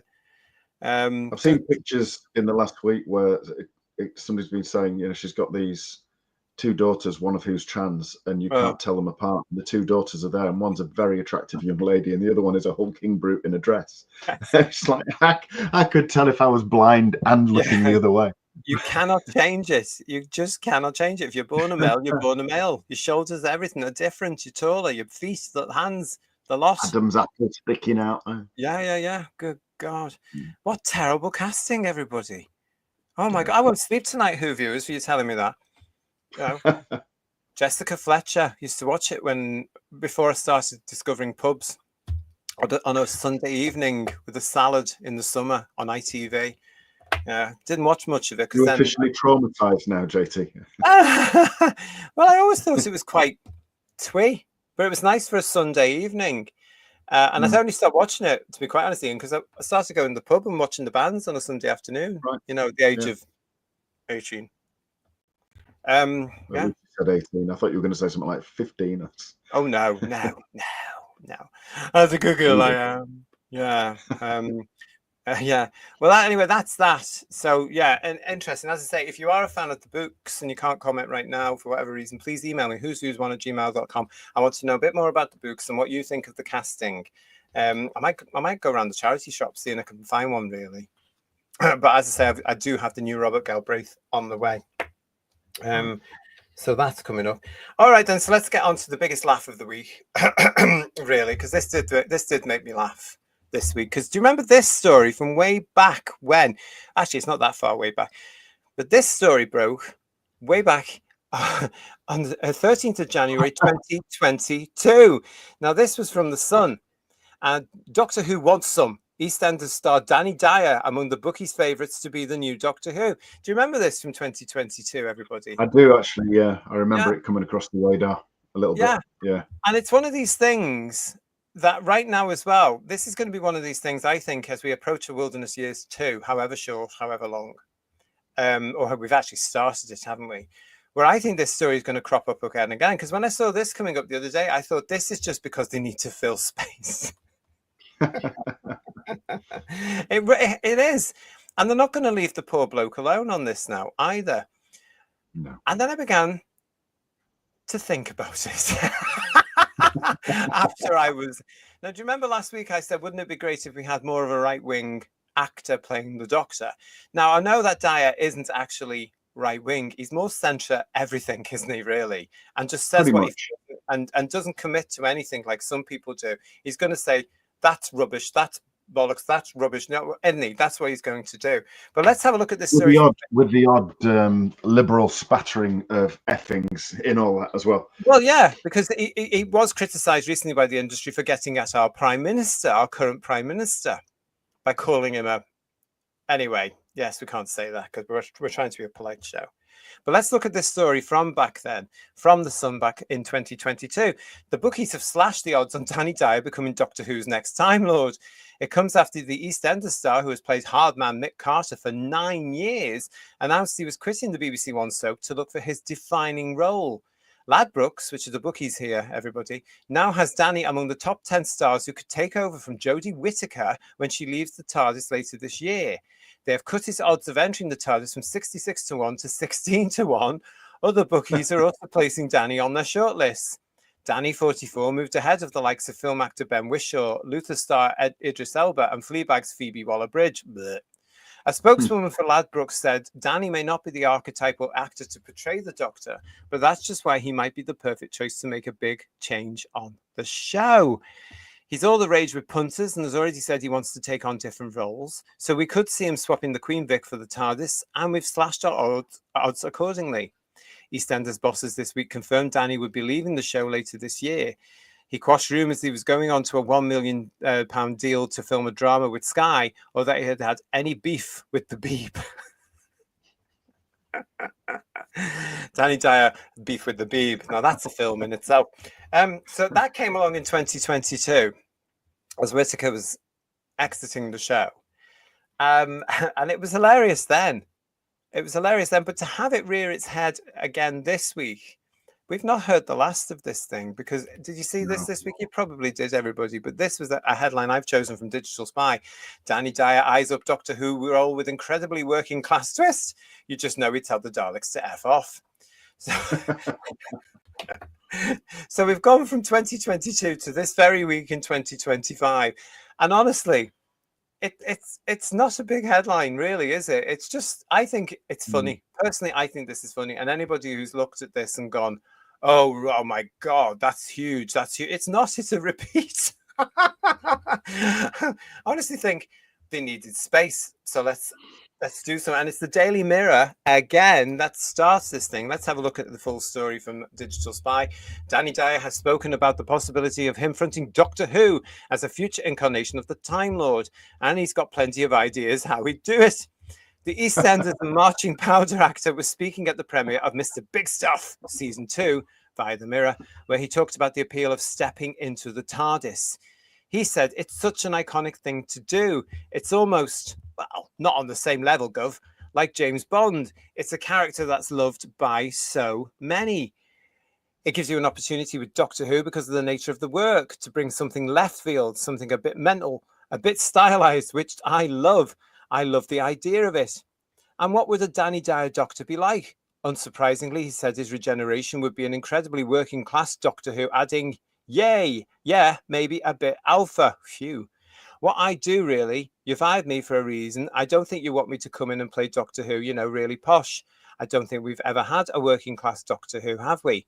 Well, Jodie Whittaker, she brought a bit of that to it, did she?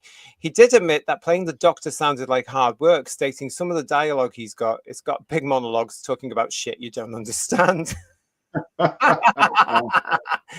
Dyer concluded, that's just RTD scripts, though, isn't it? Yeah, that's his scripts. Dyer concluded, I'll be honest, no one's ever approached me about it. Boo! But I see things now and again. My odds have been slashed to this. And that and the other, it's definitely something I would consider. So, Ian, after this week, looking at the various stories, I did start to think. And I think it's a brilliant idea. And this is why on Who's Views, I am now starting Get Danny Dyer to be the Doctor campaign. If they made his companion played by Danny Dyer with the double N-I, in other words, his daughter, then you would be guaranteed there'd be none of that shit relationship stuff, because obviously it wouldn't be right. They can't. No, even as actors, it just wouldn't be right. So, but let's face it. I don't know, though. Show business. Yeah, that's true. But I mean, the whole thing is a what if, isn't it? I mean, Pertwee was a comedian and he played it completely against type. Dyer could come in and play it completely against type and be brilliant. I saw him as a hitman in one particular film. He was really quite good. But with Doctor Who still being firmly clasped in RTD's butt cheeks, there is no way on earth that a straight white male is going to get that role ever. Now that ties in. Yeah. that ties in, sorry, and with what I was going to say. A lot of you here having fun with this as well in the chat. It's good to see that. Dalek I saying too is, I would never have considered Danny as the Doctor, but in retrospect, after the crap we have seen the last few years, I am reconsidering. That's exactly why I laughed all this off, Dalek I, in 2022, thinking this is funny. But now I've seen it again come up again. And what gets me about it is, from the articles and what he said, he's consistent. He actually likes the look of the character. He understands that it would be a challenging character. We've got to remember that Danny Dyer is although he's famous for being Danny Dyer, he's an actor and he's a good one. And maybe he wants something to say, here's something different for you. And he has that, he could have that ability to actually say, well, this guy's a Time Lord. And I quite like, after what we've just been through, the idea of a tougher alpha male. Russell T Davies couldn't write it, though. No, he couldn't write it because he's got no lived experience of what that's like. So it would be stereotypical, and he would mock the character, I think. Yeah. And it's beyond mockery now, because it's been mocking itself for years, hasn't it? So he couldn't possibly write it because he's an idiot. And there's no way Danny Dyer would play a mincing queen. No, not a chance. No. But he would also understand that that's not the Doctor. And the more I thought about this week, Who Views, the more I thought I quite like this idea, because guess what else would happen? The viewers would come back. Oh, yeah. It's as simple as that. In this country, people would want to see Danny Dyer as the Doctor. And I quite like that idea of shaking it up. You're right, Ian. I agree with you. I don't think RTD could have anything to do with this. Let's have a look at the chat. How many times have we seen actors put forward for doctors or companions thought, ugh, not them, and been shown to be wrong? I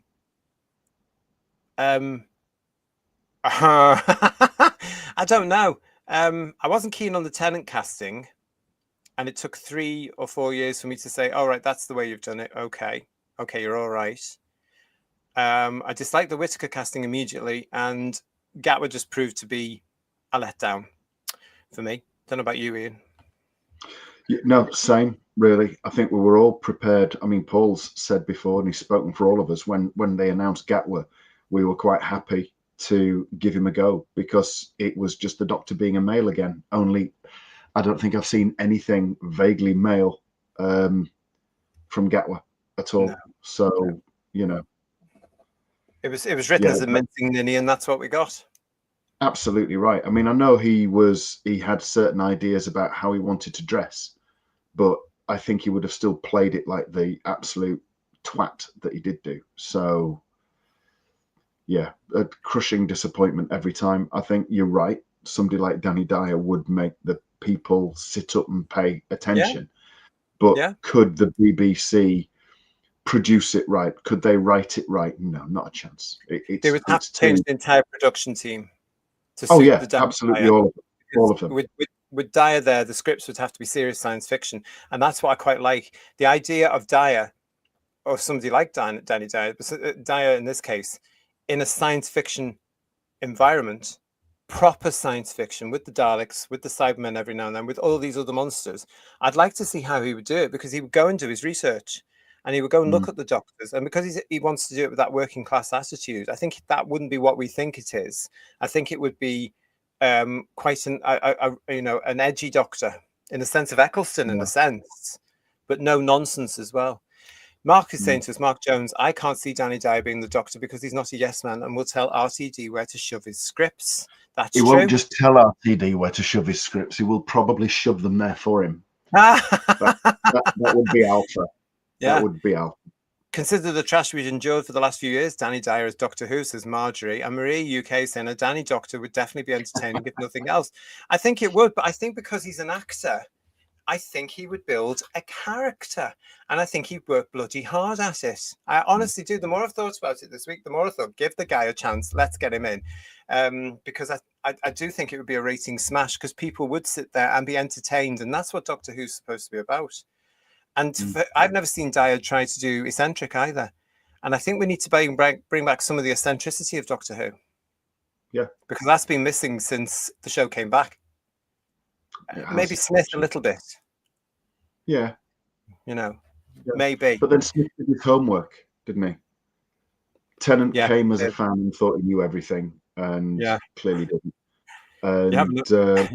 Matt Smith did his homework, He did. and he did have a certain eccentricity, which was good.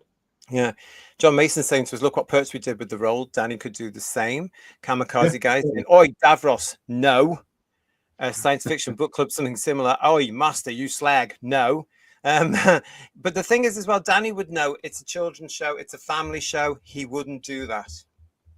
He wouldn't do that because he's an actor. And what comes across when you look at him talking about this, it's quite respectful to the show. And I think we've been missing that for a long time as well. Yeah. I really do. Legion of James saying to us here, in all honesty, I do think Danny Dyer would bring something much needed to the role and he would still manage to embody the character. Dyer is an underrated actor. He is. And because he did 9 years, James, in EastEnders, he's created this other facet for him, which is part of the reason I reckon he left. A, because he would have been shattered because he did 9 years, but B, because he suddenly realized, oh, bugger, what he's created. Yeah, could affect. Doctor Who could be something like this almighty. Can you imagine the headlines if Danny got the role? Yeah. And then you'd have to see what costume he chose. And then you would come back to see what the performance was like. He would work. I think he'd work on it because he'd know I've got to do something completely different to what they're all expecting me to do. I think if he's done 9 years on EastEnders, which is obviously quite a punishing schedule, I don't think working on a series of Doctor Who so many months a year would necessarily knacker him out as much. It's going to have, I don't know how old he is. Is he mid-40s? But he would definitely have more energy than Fruity. He's what? 47. 47. He'd have more energy than Fruity Twatwer did.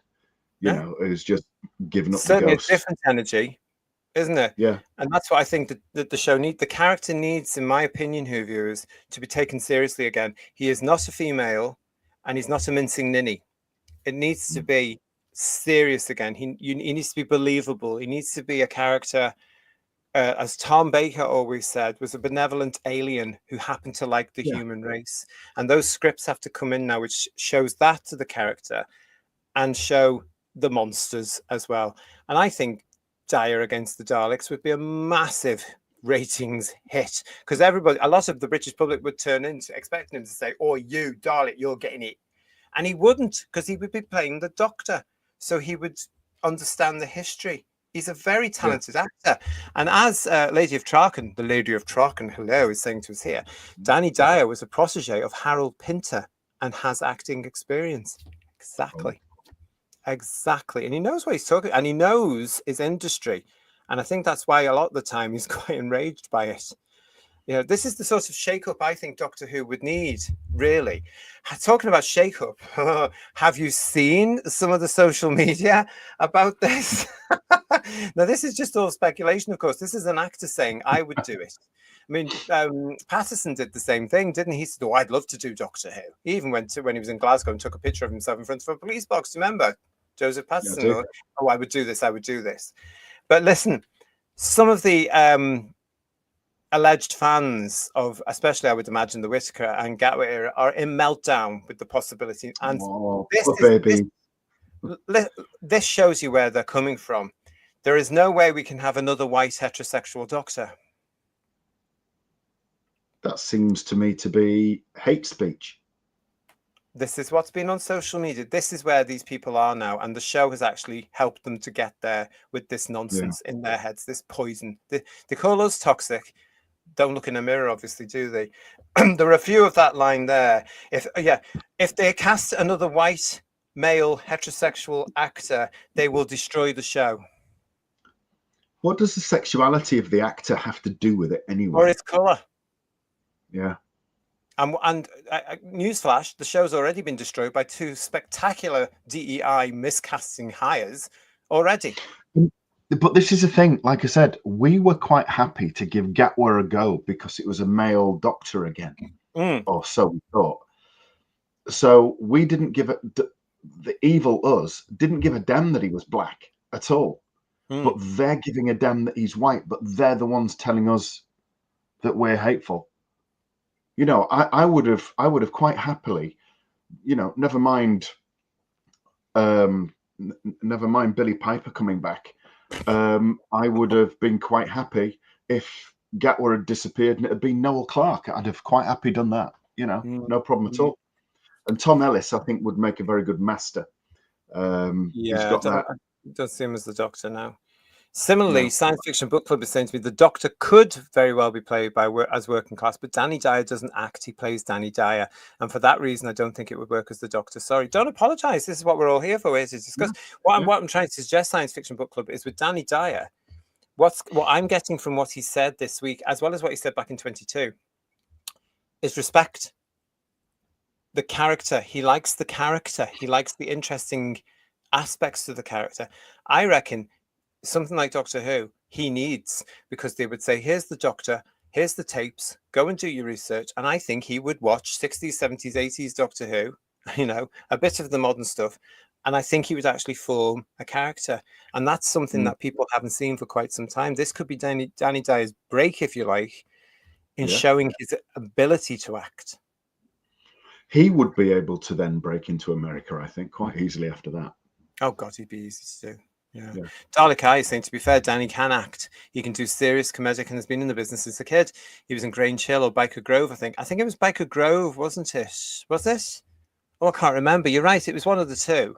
Yeah. Pete Harrington says he does take the mick out of himself. He can be funny. Yes, he can. And again, we need a Doctor with that sort of eccentricity, humour level, I think, you know. Yeah, he's got to find that. Robert Payne saying to us, Danny Dyer does have aristocratic heritage too, so perhaps he could base his character on what he's learned of the lordly class. This, you know, I was saying this to another guy. Oh, here's Henspiel. Danny Dyer would upset the you-know-who crowd. Fantastic. Henspiel, that's the other reason I'm perversely getting a kick out of this idea now, because of these things here. You know, I was also thinking about this the other day. If and when the show should come back, they should also just get rid of all the crap and bring the bloody Time Lords back and Gallifrey back with no explanation. Just have them there because they're part of the magic of Doctor Who. And on the odd story could be the Time Lords, not the Daleks, the Time Lords saying, "Oi, you, Doctor, got a mission for you." How exciting would that be to see again? Anyway, some of these social media things as well now. Is this for real? Says one person. I cannot believe they're going to look now at casting another white actor. It's all this nonsense that they're doing. Danny Dyer would kill Doctor Who once and for all.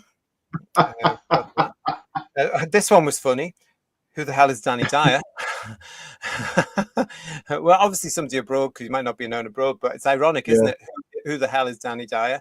Great. There's a tagline for T-shirts if you got the role.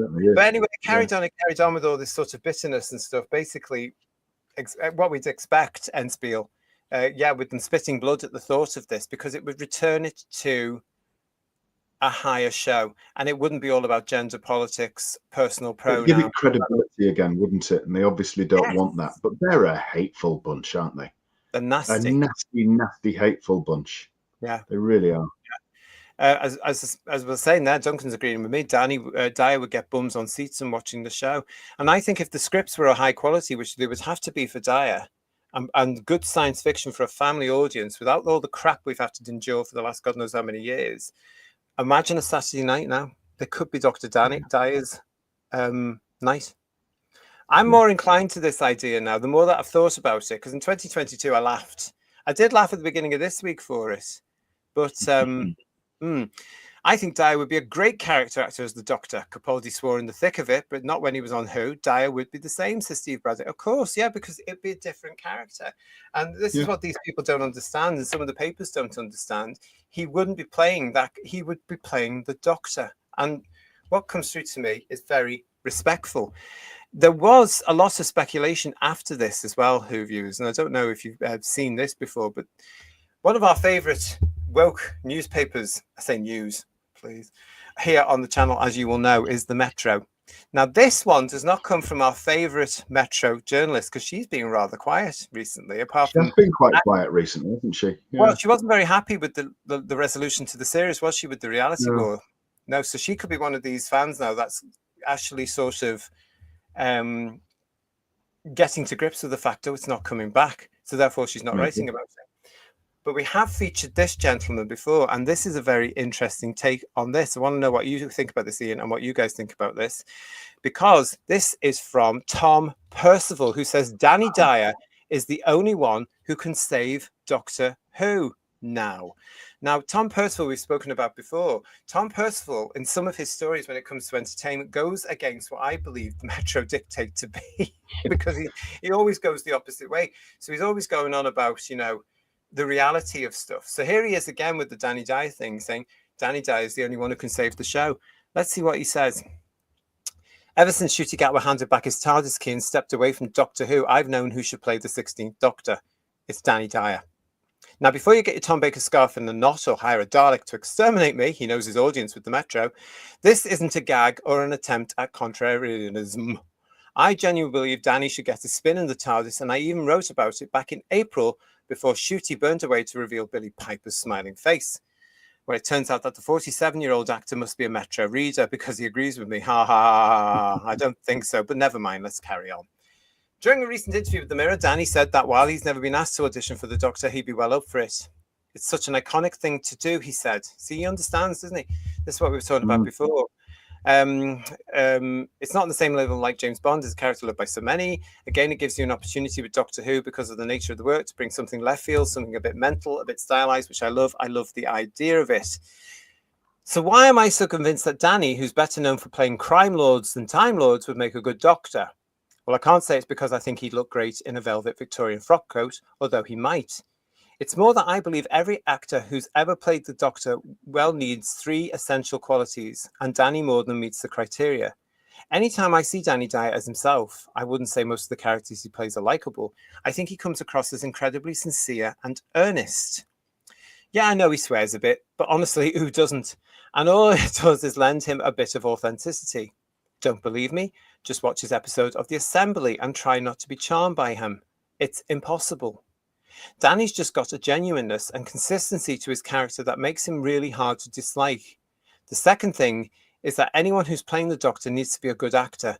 And I'm sorry, but Danny has proven he's every bit as talented as the Time Lords who came before him. I'd say more so compared to the recent Definitely two more before him. so. Ignoring all the awards he's won for acting, including most recently a BAFTA for Mr. Big Stuff, it's clear we're a long way away from the days when he was presenting Danny Dyer's Deadliest Men and seemed more like someone interested in being on the telly than in acting. You might think he just plays tough men like Mick Carter, Tommy Johnson, and Moff, and that he plays the same character in every show. But that hot take ignores his real skill.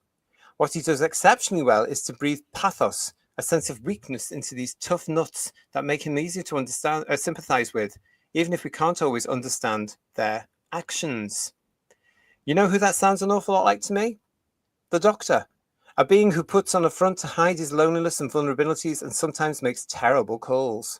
Oh, and before you start saying that Danny lacks range, just watch him in Rivals and Mr. Big Stuff. In those shows, he proves he can be every bit as tender, loving, and funny as we'd expect the Doctor to be.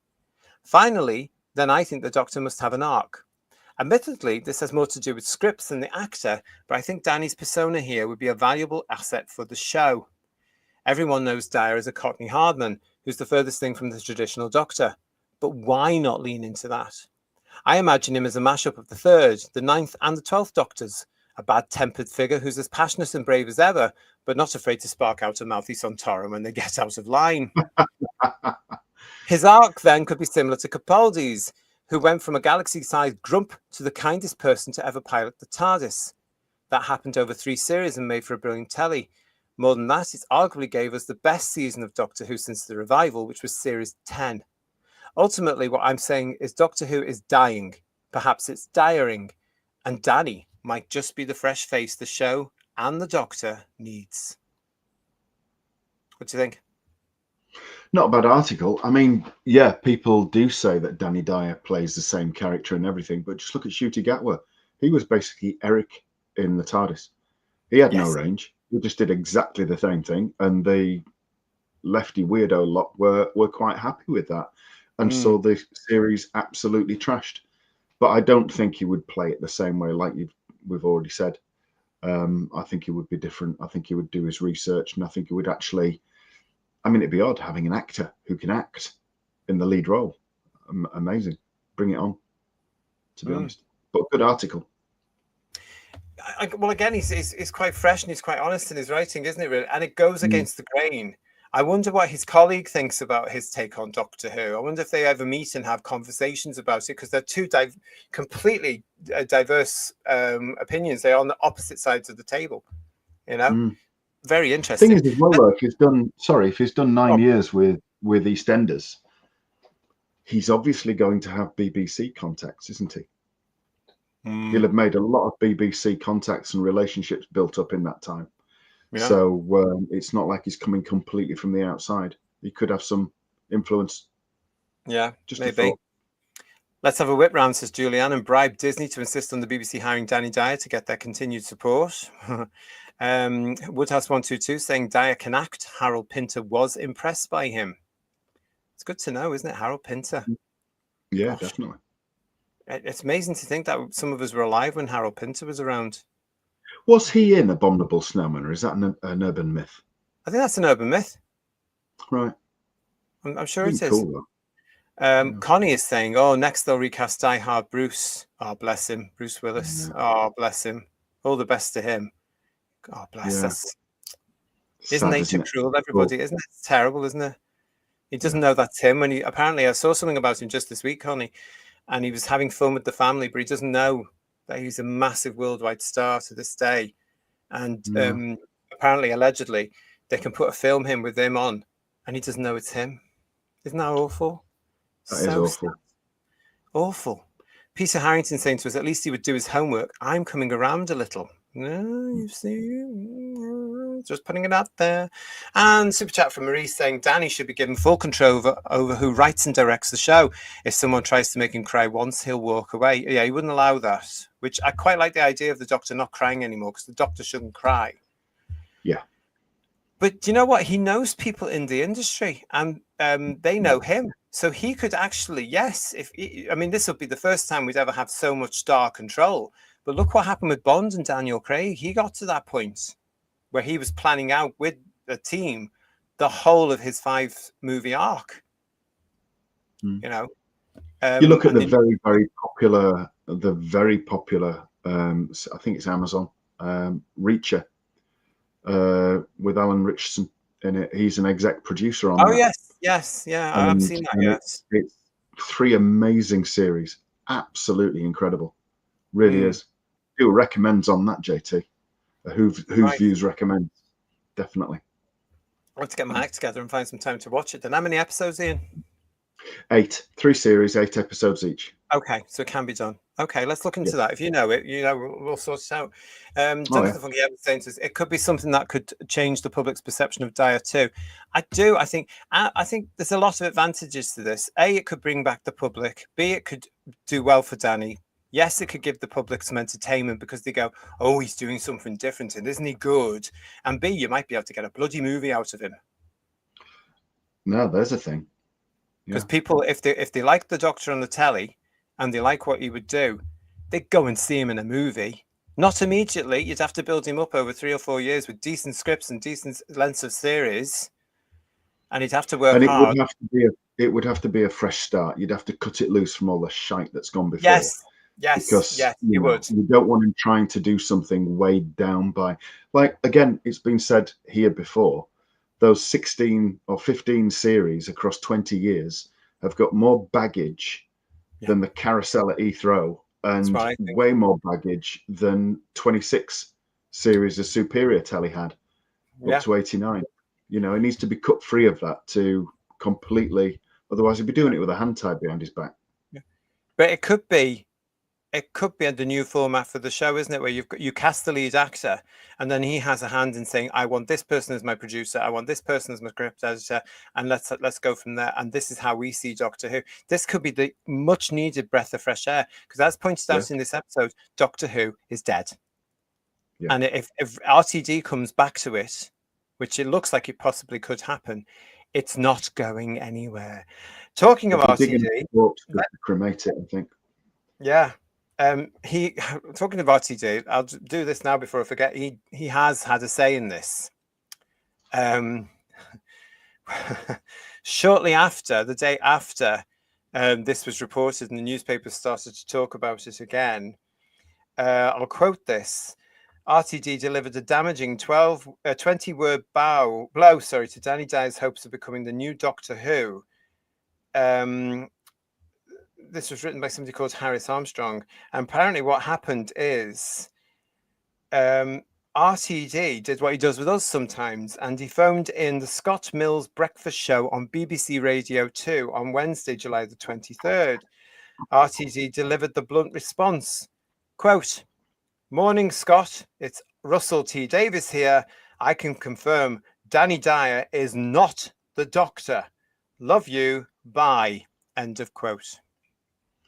Hi, Russell. I can confirm Shooty was not the Doctor. Bye. He's still there, though. This is the point of this. He's still attached to the project. Yeah. And possibly because of that, we're not going to get the breath of fresh air. We need the strength of a series again, a proper Doctor Who that believes in itself with a proper actor who believes in the role and actually works as a character. Because if RTD's in there, we'll get another DEI mincing ninny as the Doctor. You will, absolutely. You know? Yeah. Legion of James is saying, wow, yes, the article was written from a place of understanding and a genuine respect for what the Doctor should be. And this was in the Metro. Our times really are changing. I hope so. Not fast enough as far as I'm concerned, pal. Moondust, hello to Moondust. Nice to see you, lovely avatar as well. It could work with good stories and scripts. That's what it's down to, isn't it, Moondust? It has to be a good story, great scripts, and an ability to write the character so the actor can say, this is what I want to do with my version of this, of the Doctor. You know, everything's got to be in place, and it's got to be science fiction again. If you look at any of the 26 years of superior time travel telly, it's full-bodied Doctor Who. That there's something about that 26 years that's consistent that for me was missing in the reboot. Yeah, it has something. It's that sense you get. It has something that they just didn't manage to capture. Yeah, there's something, and it's all down to the character and the way it was written. At one point, they were turning him into Superman, and all this lonely Time Lord stuff. Oh, go away, go away. That's why I'm saying, in the next version, ignore everything they did over the last 20 years. Start again. The Doctor, forget the number stuff, and please bring back the Time Lords and Gallifrey. I think that would be a lovely thing, like it was in the original series, where he's ignoring them, doesn't want to know. He's on the run from them still, doesn't want to know. But occasionally they'll pick up the TARDIS phone and say, we've got a mission for you, Sunshine. And you can't say no. I'd quite like to see that every now and then. We'll carry on turning a blind eye to whatever you're doing, but every now and again. You work for us. Yeah. Just like they said in Genesis of the Daleks. You enjoy the freedom we allow you occasionally, not continually. We ask you to do something for us. Exactly. What's wrong with that? And do you know what I mean? It didn't provide baggage, continuity baggage, like the recent 20 years have done. You've got to ignore it. You can't start again and pick up. It's got to be. Because the only time after that it was referenced was Brain and Morbius, where he said the TARDIS had been forced down and it was a Time Lords doing it. And it wasn't necessarily, because we know it was a sisterhood dragging ships down to come. Yeah, but the Doctor just assumed. Yeah. And that's the brilliant thing about that's the brilliant thing about the Doctor, and especially Tom's incarnation, is he just assumes and goes off in a sulk. Brilliant. Therefore, the children in the audience, like I was at the time, can emphasize with that, because we were sulking left, right, and center. Oh, well, maybe that was just me. But no, you can't have that. Yeah. Anyway, no, you can't have more. We hated being told what to do, didn't we? We hated it. So, you know, you could empathize with the lead character. Yeah, that's exactly. Great. Bring back that element. Bill Lowry's saying to us, Dyer is an actor, so it's just possible he might act. That's what I'd like to see. I've come around to the idea now that I'd like to see Danny Dyer as Doctor Who. So is Tony Farrell, who's saying to us, I've come around to the idea. JT, you win. # Dyer for Who. Let's start that hashtag. I think we should. Let's get it, Stephen O'Neill saying, if it doesn't work out with Dyer, then the press will have a field day. I can see the headlines now. Dr. Dyer or another Dyer Doctor. That's the thing. You know, it would have to be a strong show, and they'd all be aware that they couldn't fail, not just for Danny's sake, but for them all.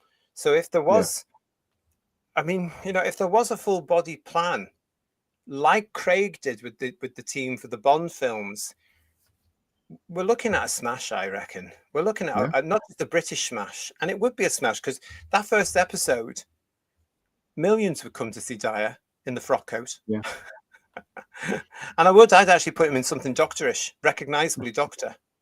Do you know? Because I think he would again build a character. He'd probably go for something leather or something again, but I'd probably say to him, have a look at this. What do you feel about this? Let's dress you up a bit. Let's go with it. You know, let's see what happens. Maybe something. Well, the Doctor's always been juxtaposed, hasn't he? He's been this incredibly intelligent alien, but with that, you have it juxtaposed against dressed like an Edwardian character or thereabouts. Yes, exactly. Which is where we've always had the frock coats, isn't it? Really? Yeah, yeah. I can see Danny Dyer, and I mean, he like most of us, he's got big coats for the winter. Put him in one of them. You know, you don't have to go to big town. Fur collar. Possibly. I would say something. I think it's another thing we need to go back to what the public's perception of the Doctor looks like. Because we've had too much of this modern stuff, and with Gatwa, of course, we lost it completely. You know.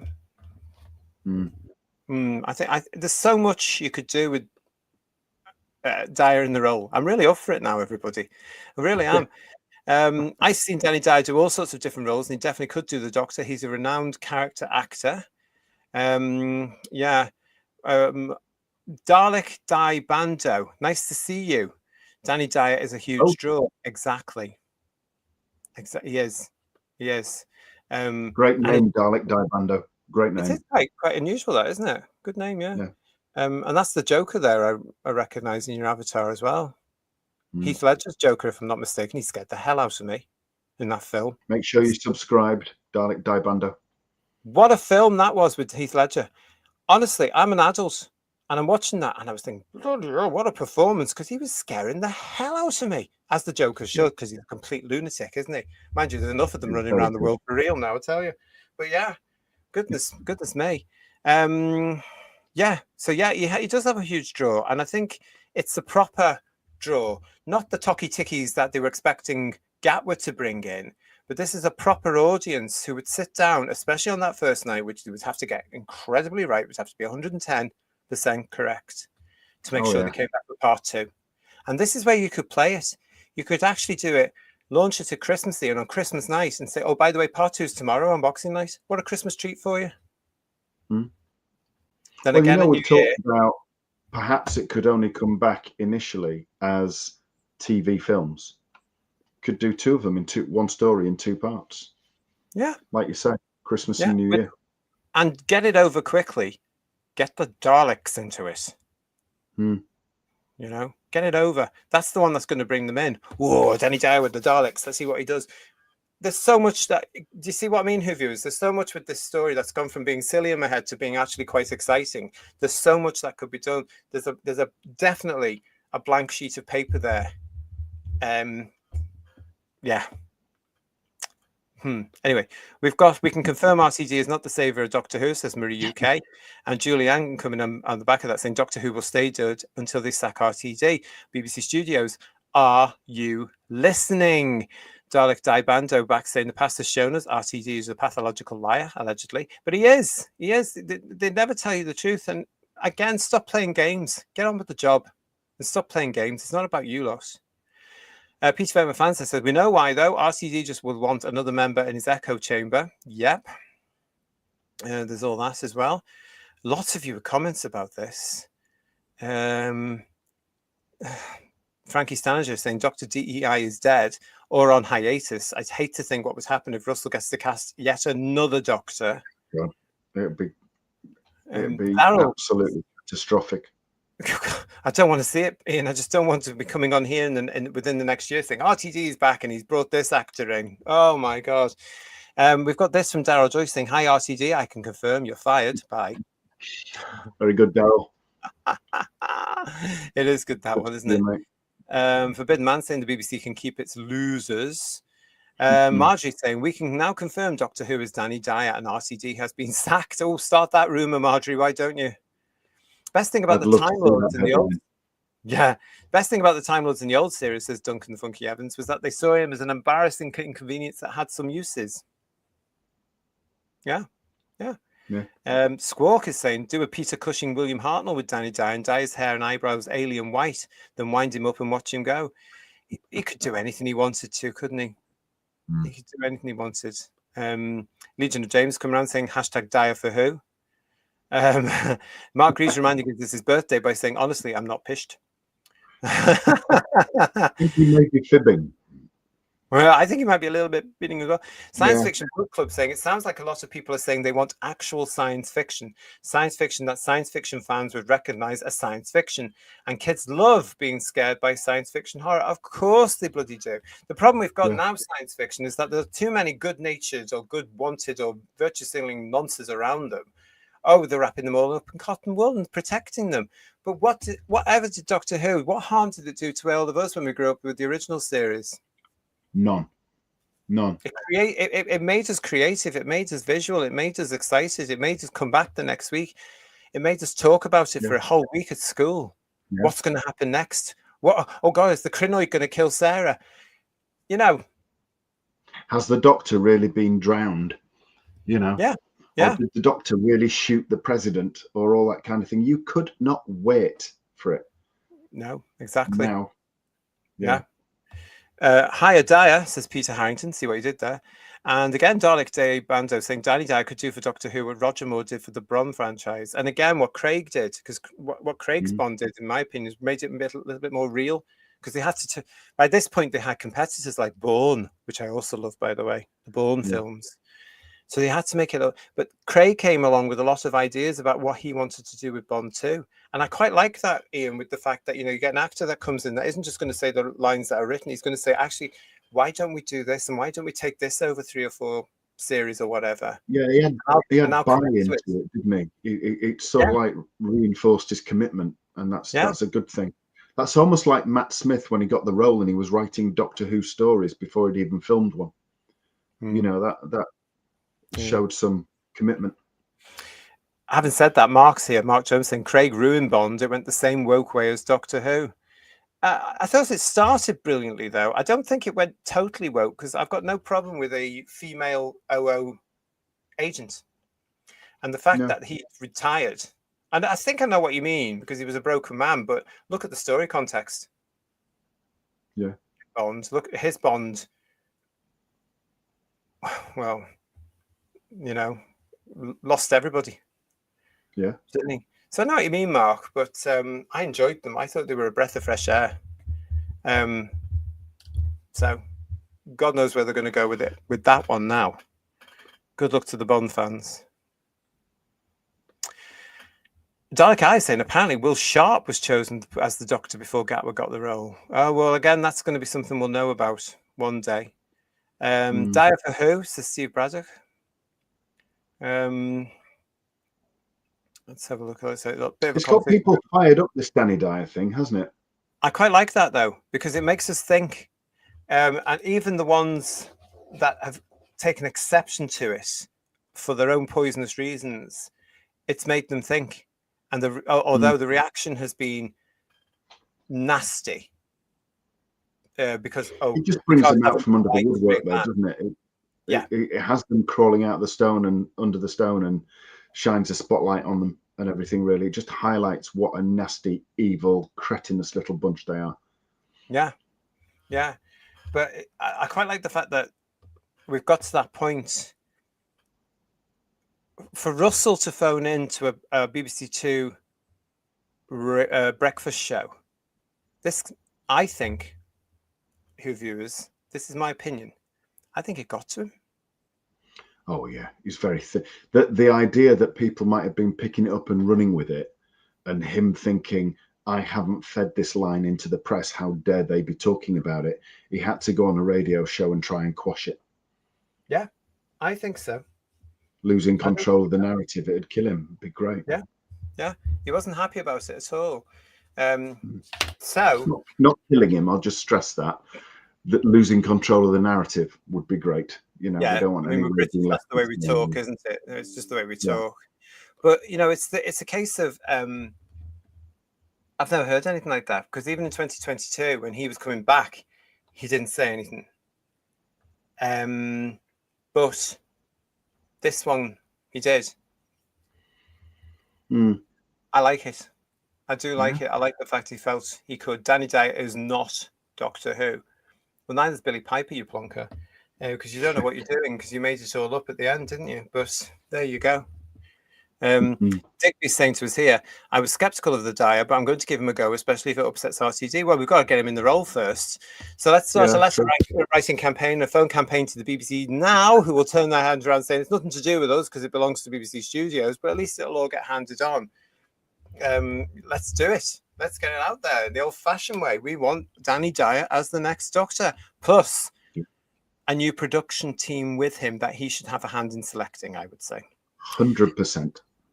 We've got this as well. RTD was given total control, says Moondust. There needs to be checks and balances. Absolutely, there does.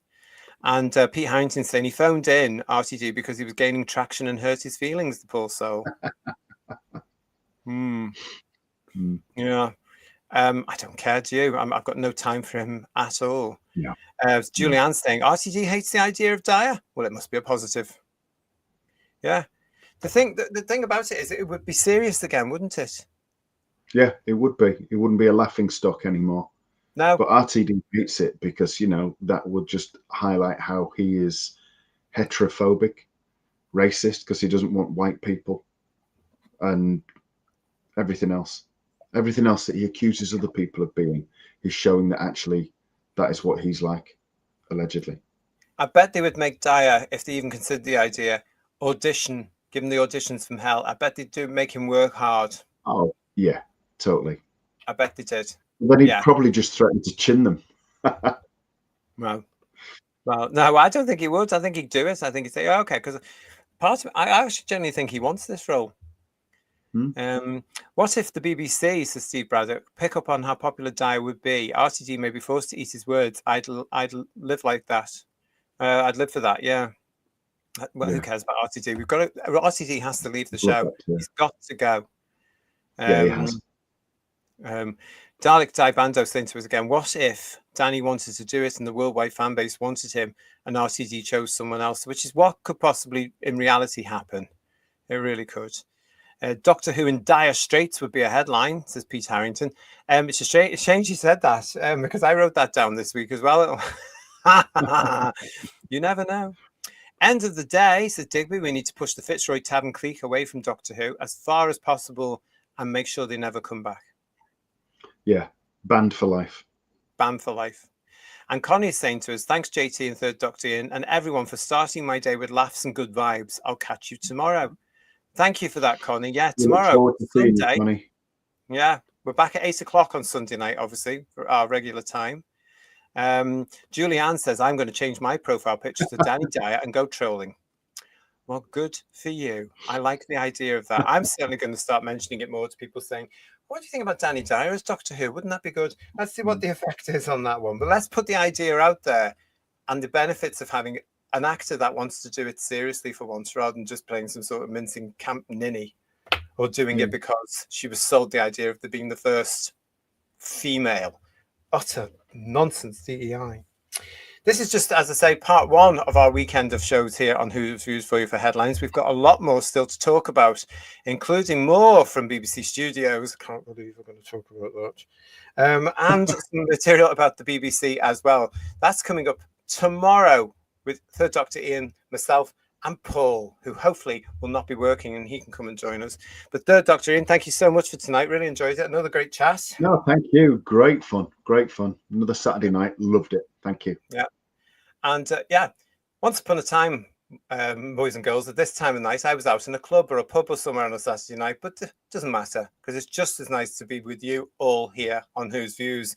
Thanks for joining us. Thanks for sharing your opinions with us. Come back tomorrow for us. Don't forget, if you've already subscribed to the channel, please make sure you are still subscribed. And as Ian said earlier, please do recommend us. Yeah. If you're new to the channel, welcome. All views are wanted. Please subscribe. Come see us. We've got lots coming up for you in the next few months as well. And of course, we've got the reviews of that fish thing coming. I'm sure you're all excited about that. I know. Tony Graydon is just adding here, it's a shame Idris Elba is too big for Doctor Who. I'd also say there as well, possibly a little bit too old. Yeah, very probably. I think it's another one of these things we've missed the chance. Stephen O'Neill was saying to us, Kenneth Branagh said he'd love to play Doctor Who. I remember hearing him say something about that, but again, I would say now he's probably not right. No. Mm. I would agree with that. There's a certain, although I don't think you should go mega young like they originally did with Matt Smith. I think it should be somebody in the 40s bracket, definitely. Certainly somebody of Danny Dyer's age, which is 47. You can get at least 5 years out of them, possibly in Danny Dyer's case, even a movie. Yeah. Exciting stuff. Let's see where it all goes. We'll be back tomorrow, live on the channel at 8 o'clock for more headlines. From Fur Dr. Ian and from myself, thanks for joining us. Have a great day. Have a great rest of the night. We'll see you at 8 o'clock tomorrow. Ta-ra, everybody. Bye-bye. Bye.